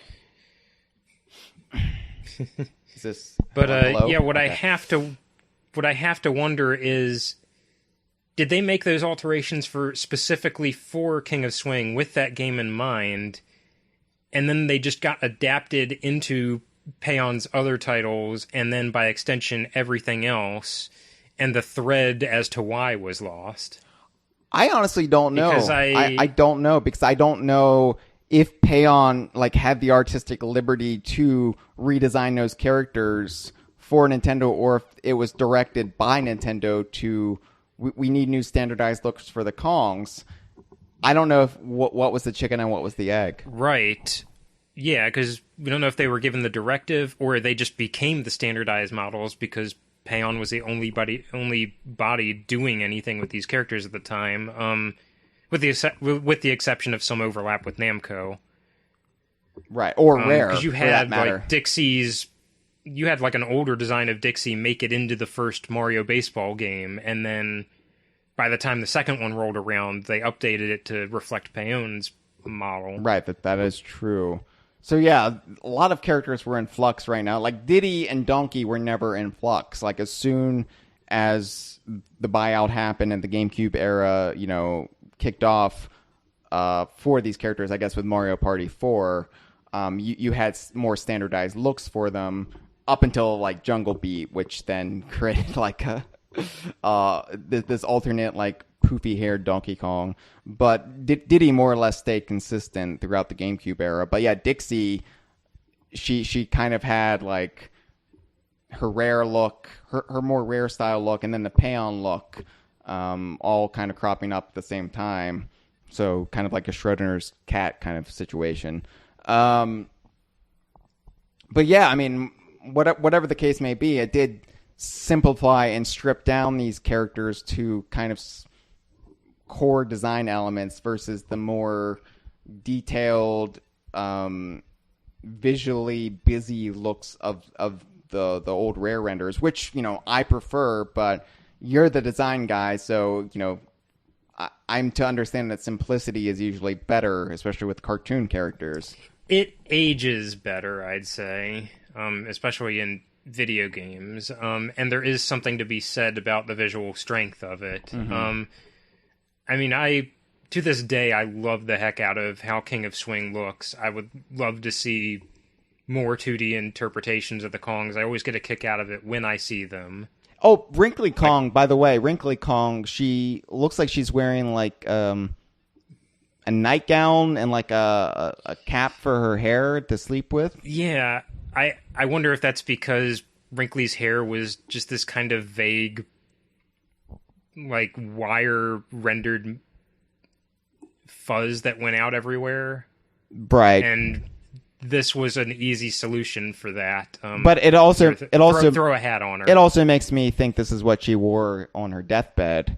So I really like that level of grimness to Wrinkly's ghost whenever she appears now. Or she hasn't really appeared recently, but just so resentful that she was wearing that hat now. So, of course, Paon then got to take a crack at 3D renders with Jungle Climber and Barrel Blast. But like you said, they stayed true to the 2D art style that they started with. Yeah. Is there anything to touch upon with Jungle Climber or Barrel Blast besides, hey, these 2D artwork styles were now rendered like Rare's 3D renders, but with the design tweaks intact. That's really it as far as the characters go. It was kind of neat. This is the first time I think we had a studio like actively trying in a large scale capacity to match both Rare's character designs and their environments in like a setting that wasn't just Namco's music backgrounds in Donkey Konga. It was kind of very interesting to see this under a different hand and see how they were kind of interpreting the same design scheme and process and adding their own spin to it. It's also the only time we've seen new Kremlings by somebody who wasn't Rare. Because especially Barrel Blast, introduced like Kip and Cass and Calypso. Oh, right. I'm thinking exclusively of Jungle Climber. Barrel Blast even kind of... That adapted its environments to be, like, especially cartoony. I think because they had to be these race environments that you were floating high above. Yeah. No, I don't think any Donkey Kong game really looks the way Barrel Blast does. I would say Barrel Blast works, though. Say what you will about the game. I would say the art direction and the design of the courses, like, yeah, they're a lot more cartoony, like, than that Paon style, but they still feel like they're part of Donkey Kong's world. Oh, absolutely, and part of that is because King of Swing exists to establish DK's world has some flexibility here. Right. And I think it doesn't have to be grim and grit. I think we also allow a lot of leeway because Paon was clearly very much fond of what Rare did, and they had earned leeway at this point. Whereas Jungle Beat, we were a lot more critical about what we were seeing because they had that infamous interview where they basically dismissed all of Rare's creations and upset us quite a bit. So we definitely were on board with whatever directions Paon was taking us, where it took a while to warm up to Jungle Beat. Yeah, they didn't feel that Rare's characters were fresh enough for today's gamers, and I guess Paon felt that they'd put the necessary time into Splatoon in order to... That's a reference I made just for me, I guess. Okay. I don't know where I'm going with this. I think I need some Angry Orchard. No, Cameron, don't go down that path. So... The Paon look for Donkey Kong basically solidified and carried us through the end of the first decade of the 2000s. But then Retro came on board, and the look of Donkey Kong has been defined ever since by Donkey Kong Country Returns. So, you want to talk a little bit, because Donkey Kong Country Returns came out near the end of the original Wii's lifespan. So it was still very much... It still very much had to adhere to what had come just before it, with the early Wii era, which was still basically operating off of the GameCube rules. As often derisively said of the Wii, it being two GameCubes duct taped together. They were functionally dealing with the same hardware horsepower, more or less. And so, yeah, you had some of the same pitfalls. Like, you weren't going to get better than Star Fox Adventure's rendered fur in-game at this point. Which, I said about this throughout the end of the Wii's lifespan, that it's amazing that the best-looking Nintendo game was still Star Fox Adventures. not to like dismiss Returns or the Metroid Prime trilogy, which looked great, but visually, like, I still think Star Fox Adventures had that crown. It was certainly one of the best looking, if not the best. Okay, I'll allow that. I'm not gonna get split hairs here, but Retro Studios, like with Metroid Prime, established they were. These were good hands to have Donkey Kong in as far as maintaining his graphical fidelity, because they demonstrated with Metroid Prime they were capable of extremely detailed environments, pushing the hardware, immersion, really. Like, cold environments in Metroid Prime feel cold. Right. But they're still bound by hardware constraints, and they really, I don't think, could have taken the same approach they did with Metroid Prime with Donkey Kong Country Returns, because we learned from development anecdotes, each level in Donkey Kong Country Returns has about 3 times the amount of detail than a typical room in Metroid Prime 3 in terms of texture and polygons. Which, Donkey Kong Country Returns was a 2D side-scroller, so you can kind of go more overboard with the detail than you can in 3D free roaming kind of. And you game. really have to. I don't think in a 3D game you can as easily get away with what Donkey Kong Country did, which was repeat the same tile sets in the background over and over like a Hanna-Barbera cartoon. Right. Which it's so funny because up until Donkey Kong Country Returns, I never really noticed that about the original, 3 country games or 3 land games, that you were just essentially seeing the same tiles again and again and again. They were really good at obscuring the effect, and I think the key was that the point at which the graphics loop tends to be like just out of the range of the screen. So you're never seeing the exact seam where it loops around again. Well, also, and they played with the foreground elements too. So they did. It's a very effective thing for you not to think about. Same with things like the perspectives on the like pier platforms and things where they don't logically make any sense if you stop and think about it. They're cheap. Yeah. But you accept it. Yes. But Returns was the first Donkey Kong Country game that really had like unique aspects of each level. It didn't repeat itself. You had new stuff going on in the background at all times. No, you didn't really have the Donkey Kong Country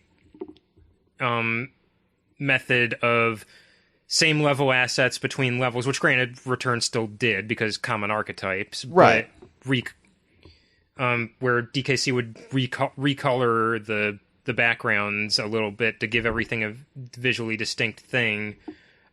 Retro tended to have like at least one unique graphic that they were like heavily integrating into the level, like one very unique style. And something, again, going hand in hand with the hardware, I suspect, was Returns kind of established for the first time in a long while a visual aesthetic for Donkey Kong, and it was pretty removed from what Rare did. He had a visual identity again. Yeah, and this is something that I think, had I seen like earlier in the 2000s, like immediately after Rare left, if I had seen this art direction, I would, especially right after Donkey Kong Racing. Yeah, I would not have liked this. I would have really hated what Retro did with it. I think by 2010, I was just more willing to accept whatever, so long as we got Donkey Kong Country back. And it did actually grow on me over time, especially with Tropical Freeze. But this was quite a jarring change of direction, especially after Paon, which Paon went more cartoony, but it still tried to hew, I think, more closely to what Rare did, where Retro really confidently went in their own direction. And it was a consistent direction, unlike Jungle Beat, which was more, like I said, just throwing things at the wall. This was a consistent look for Donkey Kong, and the first time since Rare left that really went into a bold, consistent, new direction. Right, and I guess we can talk a little bit about what made that direction different. And I'd say like a good way to sum it up is DKC, again, going back to the NURBS thing, very, very curve heavy. Returns takes advantage of the fact that they have to abide by a lower polygon count, and it has a lot of strong, hard angles. Right. And a good frame of reference for that is, look at a tree in the first level of Donkey Kong Country Returns versus a tree in the first level of Donkey Kong Country. Yes. You no longer have the very classic plasticky rare palm trees that are very curved, and everything is a lot more angular and jutting, kind of. Yeah, and you even see it like small details, like just even the tree trunk. DKC's tree trunk, a very smooth, like teardroppy shape. Returns, everything is very like curvy, and the tree bark is modified so that it's like jutting out in segments. There's a lot of simple, very harsh shapes to like draw your eye. I think it's like both compensating for the poly count and the low resolution the Wii had, and the 3DS when we get to that port. Right. By extension. And I think this also carried over into the designs for the new characters as well, the new enemies. You look at the designs of the Tiki Tak tribe, and there's definitely a simplicity, angular simplicity to them that you didn't really get with the enemies in prior games. And some of this is, of course, gameplay, oriented. They wanted nice flat surfaces to bop off of. The Tikis are infamously love them or hate them. I'm pretty alright with them. I'm just glad that they seem to be one-time use baddies, as they were apparently intended to be, considering, spoilers, their leader blows up at the end. Well, and all the high priests get bukkakied with banana goop and become hands. It's bizarre, but the Tikis do still show up. At least the Tiki drones still show up in cameo games from time to time. Of course, Mario Kart 7 and 8, for example. Those are like the hangers on, like how a species can be declared extinct even though there's several of them still running around. Right. This is the last gasp of dying breath for them in Mario Kart. It's also worth pointing out how, like, some of the design cues for Donkey Kong Country Returns, they're more inspired by, say, like, the Pacific Northwest in the forest, and you've got, like, a more Polynesian flair with the Tiki Tak tribe. It's a weird mishmash of, like, and then there's, like, South American, like, art cues versus some of the more, like, African-inspired designs of the original Donkey Kong Country. Like, it's you can almost tell that the team behind Donkey Kong Country Returns were located in Texas versus the UK. Or maybe I'm just reading way too much into it, but I'm definitely getting more of a North and South America vibe from the temples and some of the the temples are definitely like very heavy, like Aztec, like, or Incan, the sort of mishmash that pop culture does all the time of that aesthetic. Yeah. And I feel like the Rare was kind of inspired by, like, African and Indian kind of elements. Some South American stuff would, work its way in over time. Well, we had a level called Angry Aztec. Right, and Mayhem Temple in Banjo-Tooie. But, and of course, there's the Aztec Temple in Conker's Pocket Tales. So, anyway, yeah. The architect really got around.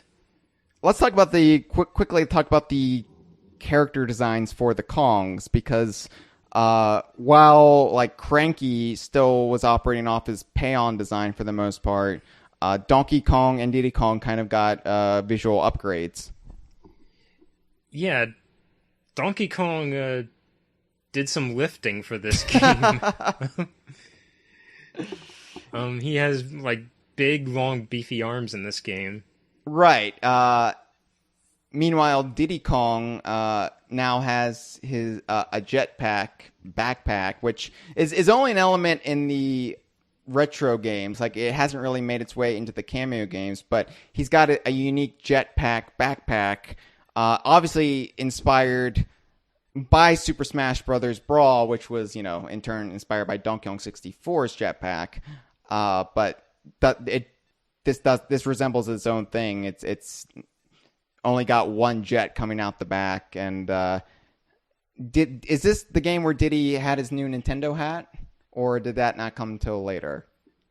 I'm honestly not sure. I can't remember my own article now. Because I know eventually the Nintendo... Yeah, his logo updated to fit the updated Nintendo branding. Right. I know Smash Brothers still had the old logo at this point. Yeah, I looking it up right now. Yes, this was the game where it switched. Suddenly, instead of having Nintendo logo with a white background that had red font, the Nintendo logo and oval design was all white and just on the red hat. So, which honestly, this looks a little bit cleaner, so I'm okay with it. Right. But now that Nintendo has switched back to a red logo for the Switch era, well, time will tell whether Diddy will update his hat yet again. Just wait until the year where they make it purple or something. See what they could do to reconcile that. Yeah. So anyway, I mean, these are still, have shades of the Paon designs, but they're kind of going in a different direction now. I kind of wonder if the reason DK has beefy arms is rooted in like how they animated him for this game. Because I think back to DK in the first game, and like as a result of how his arms sit in the first DKC, you'll notice he kind of moves like very, very stiffly and like kind of seems like he's staring at the ground a lot. I think maybe Retro made his arms a little bit longer so that when viewed from the side, he could just kind of relax them at his sides. Possibly. I mean, I know Rare animated him like a horse galloping or something, because they couldn't actually animate him like a real gorilla moving. Yeah. I just have to wonder if it was in service of them being able to do more outlandish animation with him. It's possible. I know a lot of fans hated his long arm look in Returns. I didn't mind it. It's fine with me. But well, hey, ARMS is a really popular game on the Nintendo Switch, so don't you all feel silly. Well, yeah, but they're not ever going to put Lanky in it because they've got a new character who has a clown nose and stretchy arms, but is not Lanky Kong, so I find it quite insulting. They could have just given us Lanky and arms, and we would all be happy, but no. So, Tropical Freeze, real quick. Furry Shenanigans are officially back. Another attempt at furry shenanigans. They didn't really, I mean, in Returns, what will you describe the fur as? Yeah, that'll depend on whether you're talking about the in-game graphics or the promotional renders, and the answer to in-game is kind of none, really. You get like a like even less than the Mario titles, there's only like a vague hint of any fur whatsoever in Returns, which, if they weren't going to do rendered fur, honestly, to the game's benefit that they kind of left it a solid color. Well, mostly solid. Donkey Kong himself, we kind of thought they were adding like gray textures to his back, like trying to like age him into a silverback, because he's got like these light strands of fur all over. That's really only in Donkey Kong Country Returns. By Tropical Freeze, he's back to a full solid color. So maybe maybe he's dying nice little now. Maybe he's dying it. Yeah. Yeah. I always like to say Mario's probably fully gray at this point, and he's just like dyeing it brown. It explains why his mustache is a different color than the rest of his hair. But maybe Donkey Kong is getting towards a midlife crisis, and he's dyeing his back. He doesn't want to fully embrace his silverback status yet. Well, he's certainly dyeing it a lot better than Mario. Yeah. I mean, come on, Mario. Don't dye your hair a different color than your eyebrows. Right. So let's get to Tropical Freeze real quick and talk about. Well, we did have furry shenanigans there, and it obviously looks a lot better than Jungle Beat. It's a lot closer to what Rare was able to pull off, and it's probably the best rendered fur I've ever seen in the DK series, at least. Well, actually, it's the only one I've seen in the DK series. Right. Maybe the best fur rendering I've seen in any game, in-game, and in promotional artwork, maybe the best I've seen within the series. I would agree. And, I'm looking at, like, Funky Kong right now, and he's got this super realistic looking fur, and he's still got, like, very cartoony, like, denim shorts, like the cutoffs, and There's almost a weird disparity there where the detail in the fabric does not match the detail of the fur. Yeah, I remember thinking it weird, like looking at Funky Kong's model. He's still got the cut-off shorts, but they're like not cut-off jean shorts. They're just like khakis with no visible like seaming, cut into triangles. Yeah. And like his belt is just like a normal, like banjo style belt, with no holes in it. Weirdly enough, yeah. Yeah. Which I had brought this up to some other DK Viners, and they assured me that belts without holes exist, but it seems like an odd thing for Funky specifically to have. Where meanwhile, I'm looking at Dixie, and you've got like the pattern in the fabric of her shirt and beret now. And there is a greater level of detail there, you know, and same thing with Diddy. You can kind of see, you can see like the seams of his hat now, and so there is like a level of detail. Oddly, not there with Funky, but it's there with at least the main 4 Kongs in the game. Yeah, I think a lot of like ever since the post DK64 games, a lot of artwork that we've seen with Donkey Kong in it in 3D has just been sort of a game of catch up with everything that Rare did back in the 90s. Yeah. This was stunning to see. This is a leap. This is not catch up anymore. Right, and it only took us nearly 15 years after Rare left to get there.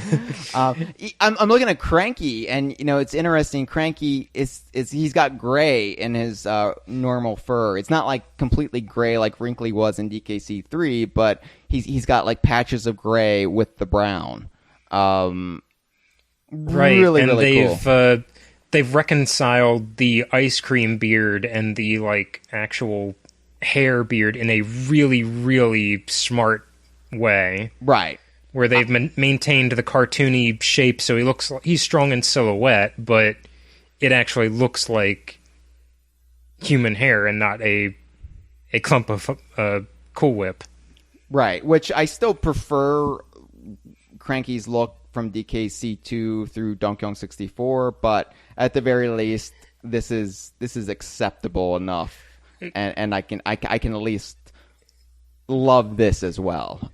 Cranky's new look has kind of grown on me a little bit, and I'll tell you why. It's because the new shape of his face vaguely reminds me of the artwork from DK94.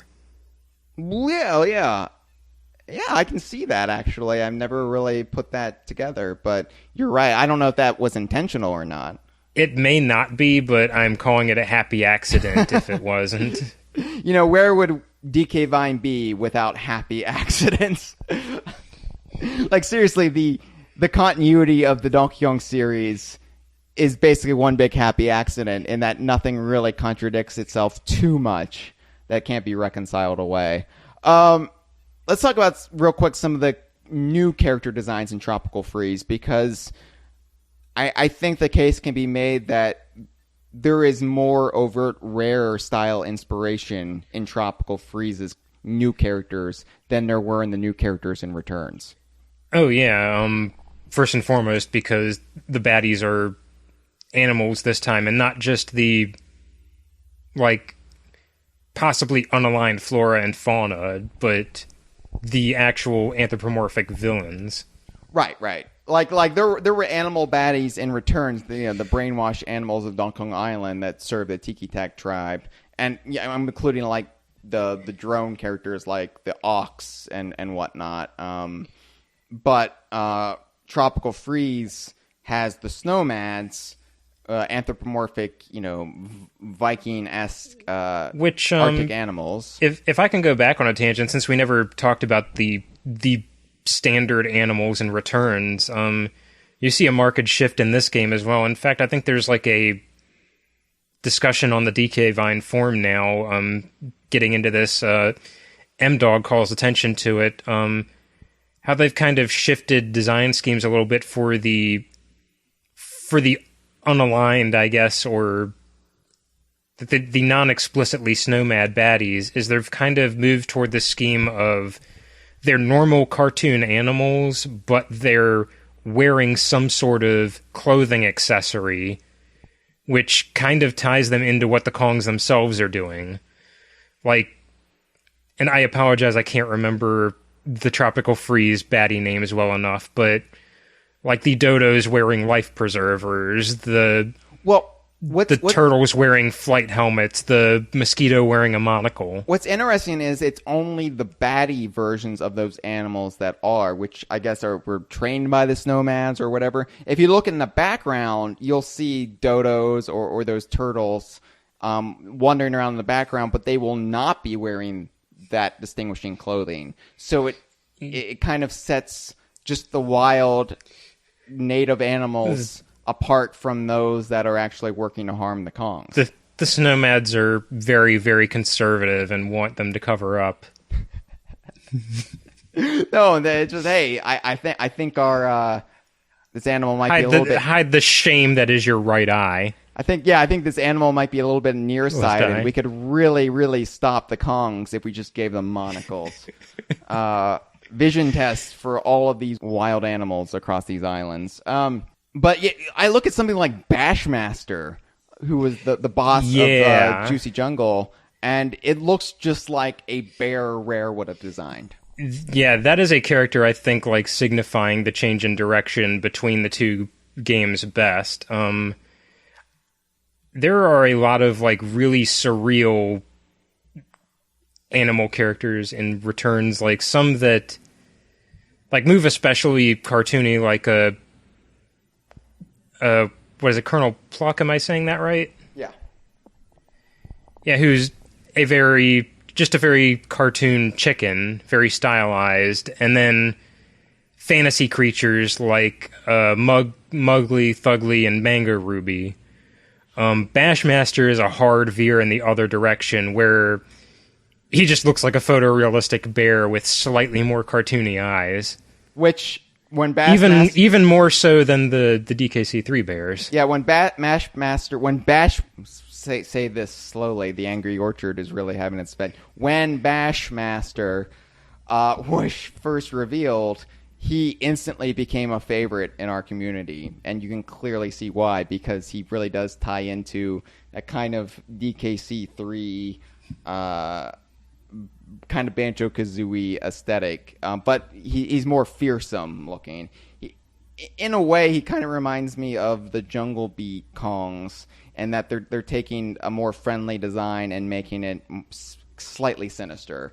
But it just works so well with what we view as the iconic characters of the Donkey Kong series, and it reminds me of things like going back to the very first game, like just rattling off the top of my head, the underwater enemies were a lot like this. Like Chomps and Chomps Jr., those are basically photorealistic sharks. I mean, right. They're stylized a little bit with giant googly eyes. And Squidge, is that... Yeah. Yeah. I don't think I've ever seen... like Finding Nemo accepted, maybe a cartoon jellyfish that looks like this. Right. They generally look more like how they do in Mario's games, where it's a solid mass with tentacles hanging off of it. This is just a weird, like true to biology almost interpretation of a jellyfish with googly eyes slapped on it. Mm-hmm. Yeah. And that's kind of what Bashmaster falls into for me. He's like a bit of real terrifying nature put into this silly context.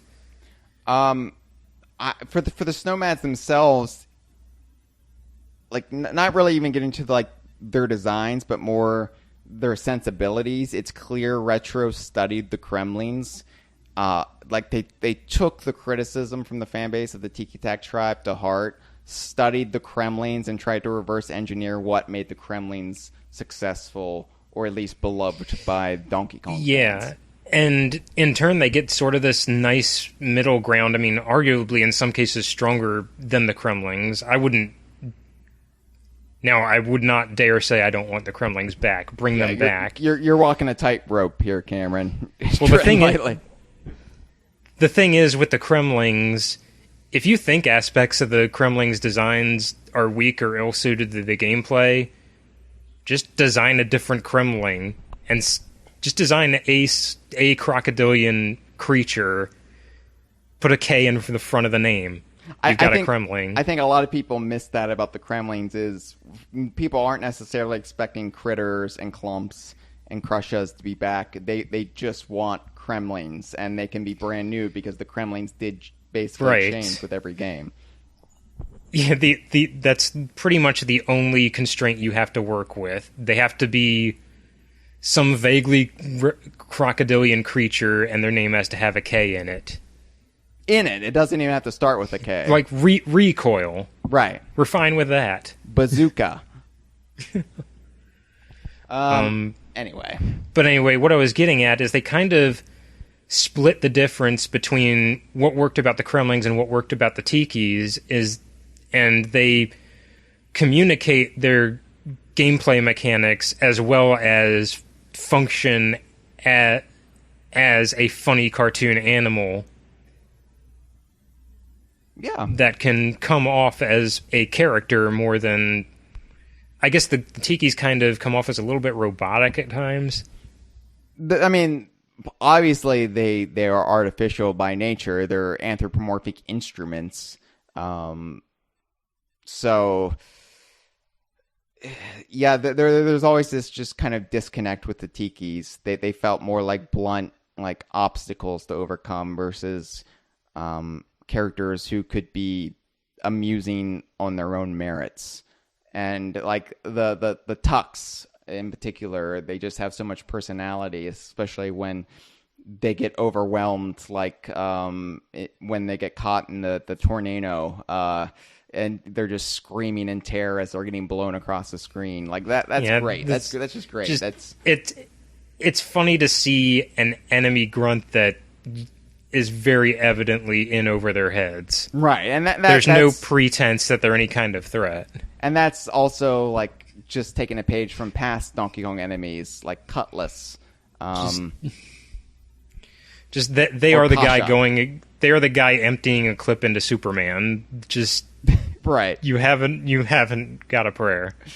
Anyway, yeah. I would be happy with the art direction if it stayed along the lines of Tropical Freeze moving forward. I think Tropical Freeze was a nice middle ground between what Retro had done before and what had come before Retro. Like it's still not 1-to-1 what Rare would have done, and I see a lot of attention called to the fact that the characters in Returns and to a lesser extent Tropical Freeze have like a sort of mid-blank thing going on. Yeah. That's been kind of an infamous point of contention in the fan base, but I feel like this is a good mix where Retro's allowed to have their own visual identity for the series and reconcile it with the level of detail and character design sensibilities that the series has embedded in its DNA. Exactly, yeah. And I think that's one of the reasons Tropical Freeze is just so beloved by fans.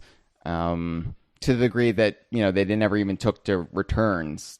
It's this culmination of for the most part, everything that worked about every other previous iteration of the series come together. Mm-hmm. You get the strong shape language of Returns. You get the textured depth of Rare's originals. You get the bright poppy colors that it and Paon's games had. Which is just as a tangent, if you want to see how well Returns does with its art direction, check it out how it looks like emulated on the Dolphin emulator. You get to see just how strongly Retro put together this visual direction when it's not viewed through the Vaseline lens of the Wii. Well, let's take some calls, and then we'll wrap it up with our, final thoughts for now on all this nonsense that we vomited out of our mouths. So here we go with the first call. Yeah, alright. So, DK Vine forum lurker Black Ice Blitz here. So my introduction to the series, apart from Donkey Kong 94, was Donkey Kong Land 2 on the Game Boy. So to me, Crocodile Isle was always much more bleak than it normally is, even more so than it normally is, due to the limitations of the hardware. So I always thought Gloomy Gulch was a desert, and I always thought Clubber was a turtle moving his head sort of back and forth, and of course, Lockjaw's saga was enforced by law. So as a kid faced with these limitations, the little bit of art in the instruction manual and the fact that I wasn't actually aware that there was a SNES version, I had to use my imagination a lot more. So do you think the limitations of the Game Boy created a different atmosphere for the quote-unquote land games? Anyway, love the podcast. Keep up the good work. Also, fucking sort your hotline out. It's a pain in the arse to use. Cheers! Thank you for the call, Black Ice Blitz, first-time caller. Cameron. He kind of made a point in there I'd never considered. It's in any other context, I would associate the word gulch with a heavily Western-inspired setting. Yeah. And I do not get that from Gloomy Gulch at all. I think they just needed alliterative that term. send-up never occurred to me. Yeah, I really think they just needed the alliteration, and they needed something to go with the gloomy, and that's what they stumbled upon. But it's really it's more of a haunted forest than it is any Western kind of. And they'd already expended Galleon, right? or yeah, and Gloomy Galleon was going to be something they would go back to, of course, or a different team would go back to in 1999. Yeah, so we didn't really touch upon the land games too much besides the first Donkey Kong Land, which was, because of its original art assets. What do you think about his point? Because as somebody who always played the Super Nintendo games first, I could always kind of fill in the gaps in my mind. Of course, with Donkey Kong Land 2, our bullshit fanon storyline where K. Rool raises Crocodile Isle, and it's now this toxic wasteland. It actually it's all soggy and sad. Soggy and brimming with toxic waste, and it's decimated in the background. That actually goes well with the reduced backgrounds in Donkey Kong Land 2. So, it works well. So mentally, that makes sense to me, but with something like Donkey Kong Land 3, I think my brain is just filling in the gaps and for what's not there. But do you have any thoughts on this? Because I don't feel like I can really speak to what he's talking about, because I am not one who could ever experience them like that. Yeah, I mean, to be certain, DKL1 gives off a different feel than anything else in this series, but of course that's because it's got unique archetypes. Right. But I do kind of see what he's saying. I played the land games after the country games, just as you did, so I don't have the exact frame of reference. But I get what he's saying in the sense that 8-bit games forgo a lot of detail, especially for something like Donkey Kong Country, and anytime you omit detail and let the mind fill in the blanks, things can get a little more vague, a little bit more surreal. I'll just fill in off the top of my head, I remember Lavender Town in Pokemon being, really kind of creepy. Right. Oh, yeah, definitely. But there's nothing... If you actually, step back and look at the elements that make that up, it's a bunch of repeated black and white squares and tiles. It's not... You're not seeing, cobwebs and ghouls and blood sprayed over the walls and all this spooky horror house thing. No, it's just simple ambiance in the music and exposition telling you what it is and very simple graphics, and your mind kind of fills in the rest of that for you. I'd compare like an 8-bit game like DKL to like reading a book versus seeing a movie based on that book. Your mind is going to fill in what's not explicitly described to you. And sometimes less is more, and... Absolutely. For me, I mean, like you brought up Pokemon, and Pokemon, Red and Blue are my basic references for Pokemon because I played those more than any others, and it is amazing what can be conveyed from that world from essentially nothing, So I guess the same could be applied then to the Donkey Kong Land games, and while like the Super Nintendo games completely inform what's in the Land games for me, trying to like reverse engineer it from the Land games going backwards, I could definitely see how your perception of Donkey Kong would be kind of built up from there, and it makes me wish I could like temporarily erase my brain and play the Land games. I mean, I would say if nothing else, the soundtrack is going to color things differently for you, if nothing else, because I mean, I had that with Donkey Kong Country 3 on the GBA versus the SNES, and just you get a very different feel on some of these levels just by virtue of what music track is playing in the background. Should I play Lockjaw Saga for us right here, the Game Boy version? Should I just play through the rest of the episode? Why don't I just take another call? That went over so well the first time. Oh yeah, everybody's favorite episode. All right, let's. Instead, I will play the second call. Hey guys, it's Ethan or Van the Bear here. So, okay, heard this was an episode on the art style, and oh boy, of course. Just like many people, I love the art in the Donkey Kong Country games, like Donkey Kong Country 1 through 3, best looking games on SNES, and some of the best looking games I've ever heard. But one thing I want to bring up is, especially within the DK Vine forums, I've been seeing a lot of people starting to take a great disliking to the art styles of Returns and Tropical Freeze, mostly quoting them as being without personality or being too cartoony. While I could probably definitely say that for, like, Returns, Tropical Freeze, I feel like is a much better step in the right direction.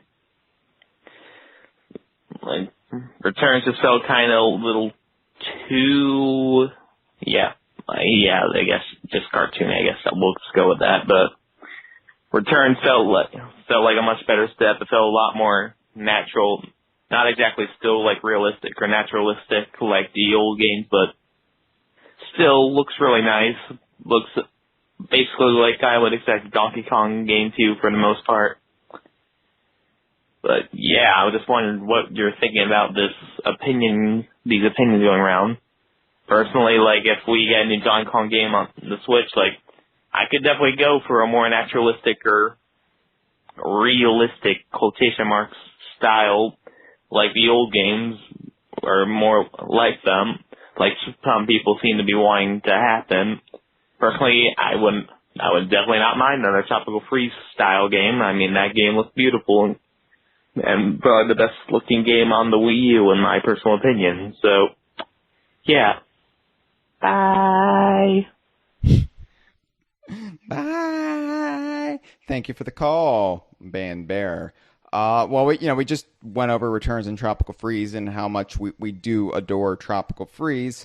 But, if we went into a more realistic direction, kind of like the renders of Donkey Kong Country 1 brought to life in a 3D realm, I would be perfectly okay with that too. There's a old mock-up image of what Donkey Kong Country 4 would have looked like. This is like before Donkey Kong Country Returns was announced, of Donkey and Diddy going through a realistic jungle riding Rambi. It's old fan art, from way back when, but it was on DeviantArt, right? I think I remember that. probably, yeah. I just remember though the Sunday that the rumors of Donkey Kong Country Returns started being bandied about right before E3 2010, when everybody started trickling back into DK Vine, hearing this rumor, and it really, like, the couple days that DK Vine was essentially reborn before our eyes, I remember, finding that image and just, like, fantasizing, what if this is what the game looks like? And, of course, it wasn't, and, but I would be okay with that, and I would also be okay if we just stayed in the art style of Tropical Freeze. Both are kind of acceptable to me. Yeah, Returns is still a very pretty game, but I do think there was a little bit of necessary growing pains to go through with it as Retro acclimated to working on Donkey Kong. I think there's certain things in that game that, while like artistically strong on their own, kind of look askew when you place Donkey Kong and Diddy next to them, because it's clear that they came from different designers and teams. Tropical Freeze does a lot more to reconcile everything together, where it feels like Donkey Kong has a defined style. At this point, I don't really know what to say, which direction I'd like the series to head. A return to the rare aesthetic seems safe. Keep on marching ahead with Tropical Freeze's aesthetic seems safe. I would like either of those options. I guess it really depends on which team handles Donkey Kong next and what they'd like to do with him. If they can keep up the graphical fidelity, as long as it's a good-looking game with a solid direction and the characters are recognizably who they are with the personalities they're supposed to have, I think I'm open to a lot of deviation. Yes, I would agree. I think so long as the spirit is there and the intent of that spirit is there, I'm pretty much fine with whatever malleable form things take. I think my biggest objections are when Donkey Kong doesn't have its identity. Look at the Mario versus Donkey Kong games. Despite Donkey Kong being one half of the headline act, it's just completely Mario's world. That's something I find objectable. But Jungle Beat, got some things wrong. Returns arguably got some things wrong. Tropical Freeze, Paon's games, they feel very much more in tune with what Rare conceived for Donkey Kong. I'd also take this time to point out, like, I've seen people say they find, like, pre-rendering intrinsic to the style of Donkey Kong, and I'd say I really don't. And I bring that up because you mentioned Mario vs. Donkey Kong. Yeah. That was an almost entirely pre-rendered game. And it felt but just it wrong. Doesn't yeah. look like a Donkey Kong game. Even the jungles in the original Mario vs. Donkey Kong did not feel like Donkey Kong jungles in any way. They felt artificial and Mario. I mean, everything about that game. There's no blending of the styles of Mario and Donkey Kong in Mario vs. Donkey Kong. So, like, honestly, for my money, and granted, you'd probably have to give this some sort of subtitle to market as such, you could make an entire Donkey Kong game that looks like something like Cuphead, and I would be fine with that, because there's a mark of quality and effort and good direction in that. Yeah, I would fundamentally agree, so long as the spirit and tone is consistent with Donkey Kong.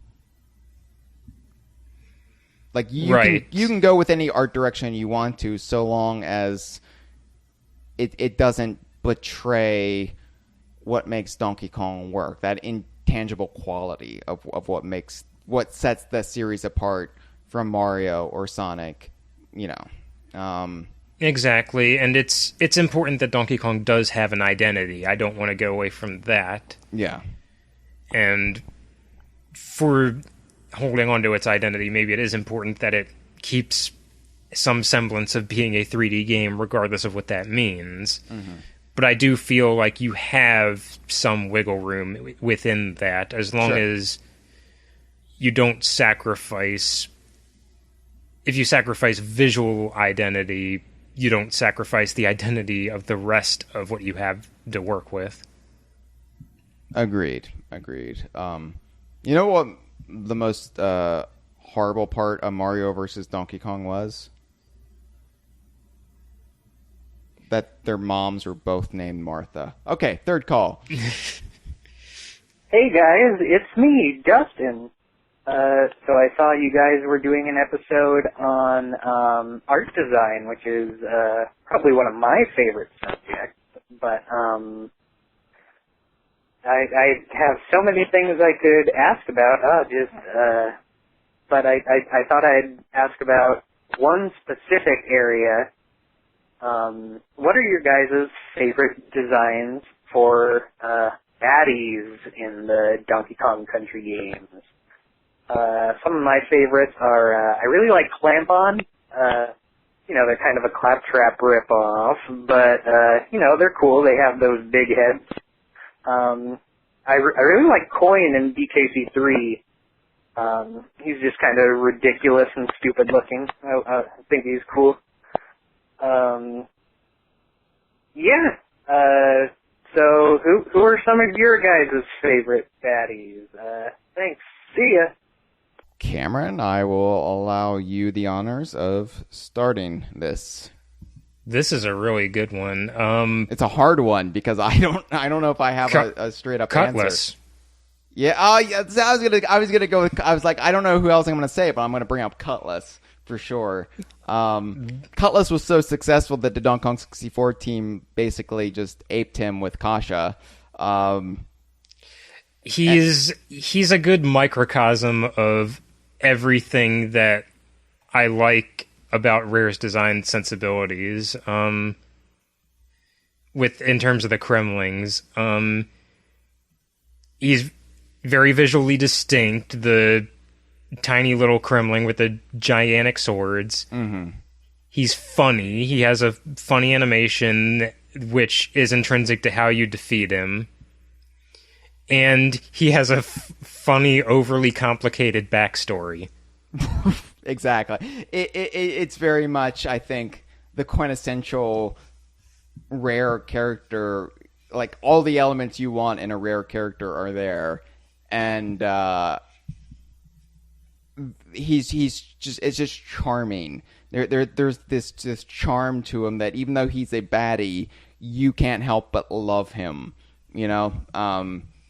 Even though they will slice you up in like some of the later level, like Webb Woods, I recall being quite annoyed by Cutlass.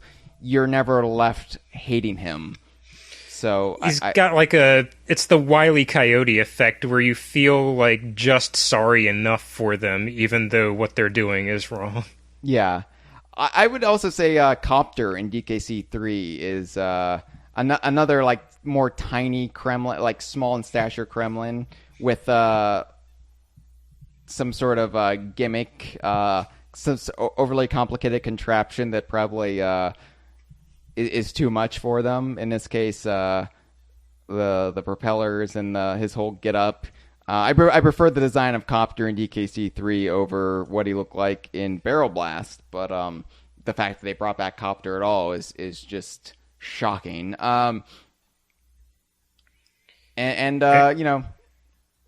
I guess that those would be my picks, but I think my picks would probably vary day by day. It's one of those things like, what's your favorite Beatles song? And it's just going to depend on what your mood is when it's asked. So don't hold it against me when I change my mind in a week. I feel like I always have to qualify a favorite by saying I have many favorites and they're always in flux. Like, did he say specifically Kremling baddies or... I don't think he specified Kremlings, but that's just where my mind went to because Well, like, as we've already discussed, I love Bashmaster. That's a good non-rare design that I just instantly loved. And I like the Tux, yeah. Which, again, small baddies with full of personality. And just like to throw out a few others. I like Cackle because he's fucking terrifying.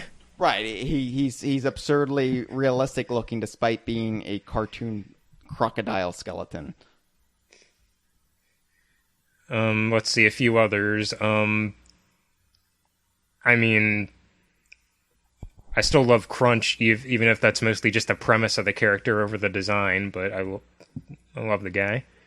Yeah, who else? Do you have any others, Hyle? I do like, even though I think the design is kind of shit, I love it because it's shit. I love Casplat in DK64 because I don't understand what he's supposed to be. Like, did they just make like? Is he supposed to be like Arnold Schwarzenegger? Because he's the fourth iteration of the big muscular Kremlin, Cruncha, which I believe Crunchas are just supposed to be Crushas. And then you had Crumple, in DKC3. The feeling I got with Kasplat was that he was trying to be like like a biker gang type, and like it seems like DK64 was like vaguely going for that, but only insofar as Critter and Kasplat, and that's it. Well, I got less biker gang member and more leather daddy from him, because he's got like the leather vest, leather gloves, leather boots, and no pants and sunglasses. I don't know. He's. Well, I mean that's why the last level is a gothic castle. Yeah. Anyway, I love Casplat, even though I recognize not the best.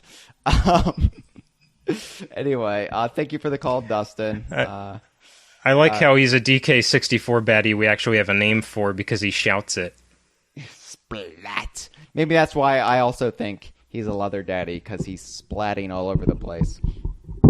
Why isn't he in Splatoon? I want Lanky in ARMS, and I want Casplat in Splatoon too. All right, next call. Hey guys, it's Keyburn.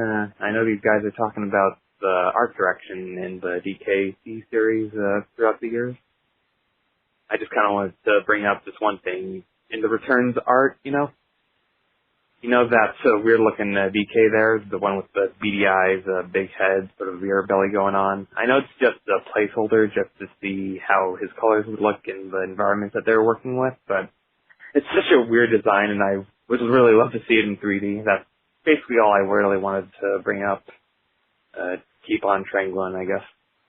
I think you're referring to the Donkey Kong scene in the concept art, or... Yeah, the very stylized Donkey Kong you see in early concept art for Returns. Yeah, which it's like such an off-model Donkey Kong, like not even close to the Bayless design. Yeah, this reminds me of, like, again, just as my limited reference pools, when Cartoon Network used to do original shorts based on like old Hanna-Barbera properties, and they'd mix up the art style for them and give you like this new take on the character, but still have it identifiably be them. That's what this reminds me of. And I'm not sure I'd want like a mainline Donkey Kong game in this style, but I'd be open to seeing like it represented somehow in something else. I don't know. I like that even though he's gone through design evolution since 1994, it's still recognizably the same Donkey Kong, so much so that, you had like the Donkey Kong 94 Donkey Kong appearing in things like Game & Watch Gallery during that time, and you could recognizably say that, well, that's a different Donkey Kong. But I like that our Donkey Kong has stayed visually consistent since his debut in Donkey Kong Country, and I would hate to lose that. The flip side is we have a Kev Bayless designed, Grant Kirkhope voiced Donkey Kong in Mario vs. Donkey Kong, and we still have arguments as to whether or not that's supposed to be Cranky. I feel like everybody who says that's Cranky is tilting at windmills.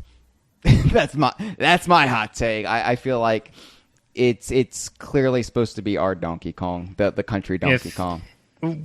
Yeah, if Cranky was the intent, they really muddled that intent. Right. I think it's far more logical to say that he was brainwashed with the subliminal advertising of the Mario toy company while staying at his vacation home in the Mushroom Kingdom. I don't see how you could walk away from that game with any other interpretation. It would also create, like, I would imagine continuity problems later on when you start to see more contemporary Mario elements and DK elements put in it. Yeah. Because then suddenly everything has to be on like a sliding time scale, and it just gets more... At a certain point, it actually gets less complicated to just say modern Donkey Kong is a good guy who goes a little nuts sometimes. Right. I think it's the same people who like took us literally when we said Jungle Beat was a drug trip, and then were upset when we didn't actually adhere to that. But the problem is when elements of Jungle Beat appear in other games, how are these drug hallucinations then suddenly taking a corporeal form? You know, you can't fan wank away things that hard. You've got to make allowances for return appearances. The show was all just a dream all the whole time thing, and then you have to pick apart the logic of that. Right. Mm-hmm. All right. Well, thank you for the call anyway. Sorry we splashed. I splashed water on it. Cameron was more open to it than I am. I'm rigid and unflexible. I apologize. And I realize that I Am Gibbon is a big proponent of the that's Cranky and Mario vs. Donkey Kong point of view, and I apologize for kind of inadvertently throwing him shade in this. That was not my intent. We were already shit-talking Mario versus Donkey Kong, so he already turned us off in a rage far before we got to that. So, we love you, Gibbon. Yeah. DKGirder.com. All right. Let's take our final call of the evening. Oh, hey guys.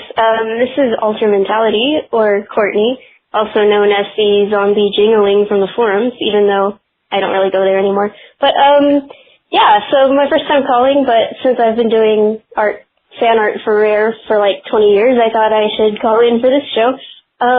Obviously, the DK series has been a huge inspiration for me, and I've loved the character design and everything, but I just wanted to actually point out a negative, which is something I noticed recently, and that is I always felt that DKC3 had like a much worse character design for some reason, and there's just something about it. Whoops, we lost you there, Courtney. Sorry about that. Yep, you got cut off there. Oh well, you were saying that you did not like Donkey Kong Country 3's art. So please feel free to call back in, and we will take your call even on a different topic episode, because I am curious to hear your point of view. Obviously, it's quite different. We've already broached that on this episode, Cameron, but I like it for what it is, you know. But I'm curious to hear what Courtney has to say. Yeah, me as well. And Courtney is a fantastic artist of her own. You can check out her ongoing webcomic at www.thefourthcomic.com, as well as find a myriad of rare fan art online by her, as she said. But yeah, we did kind of touch on DKC3 a little bit, and it's definitely a very different sensibility than what came before, and I could see it being love it or hate it. Mm-hmm. And it may just take a while to grow on you. I think there's some things I kind of had a knee-jerk reaction to, and I think some of them translate a lot better in-game than they do in the art renders themselves. I wonder if that's maybe because detail in the promotional renders is over-exaggerated, so it comes out more strongly in-game in some cases. Yeah, I could see that. I think, you know, everything works together better as a piece in game rather than, when you isolate it and then you can, point out its flaws. And, granted, Donkey Kong Country 3 got pretty fucking weird in comparison to what came before. Although it's worth pointing out, a lot of the ideas in both Donkey Kong Land and Donkey Kong Country 3 were kind of scrapped ideas from the original team. I know, like, Hogwash, they conceived possibly a flying pig in Donkey Kong Country that they didn't end up using. Man, that would be so weird. Banana animals were a proposal for Donkey Kong Country 2 that they didn't wind up going with, but the banana birds were then repurposed in Donkey Kong Country 3. So it's like the weird scraps that didn't meet muster with the original team were then picked up by the team of Donkey Kong Land and then the team of Donkey Kong Country 3, which I find kind of fascinating. But yeah, please call back, Courtney. We'll take your call first thing next go around. So wrapping this up, Cameron. Final thoughts on the design. Now, like I said, I'm a very continuity oriented mind. I don't have really the eye or brain for design. So one of the things that I find I have to do is kind of reconcile these out-of-universe art style changes with the in-universe presentation of continuity. Do you find yourself ever having to, like, sit back and say, like, well, why does Donkey Kong Island suddenly look like this? Why do the characters now look this way when they looked this way a couple years ago?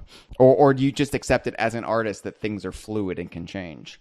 For the most part, I think I kind of accept, with some exceptions, Donkey Kong Island having a radically different geography is kind of hard to ignore. But I kind of see a lot of visual aspects of the series as this is the lens through which we're seeing this series of events, and it is subject to change. Like, almost like, say, like a courtroom that doesn't allow cameras in but allows a sketch artist. I would use the example of, say, Diddy Kong sometimes having 3 toes, sometimes having 5, sometimes having blue eyes, sometimes having gray, sometimes having brown. I see that as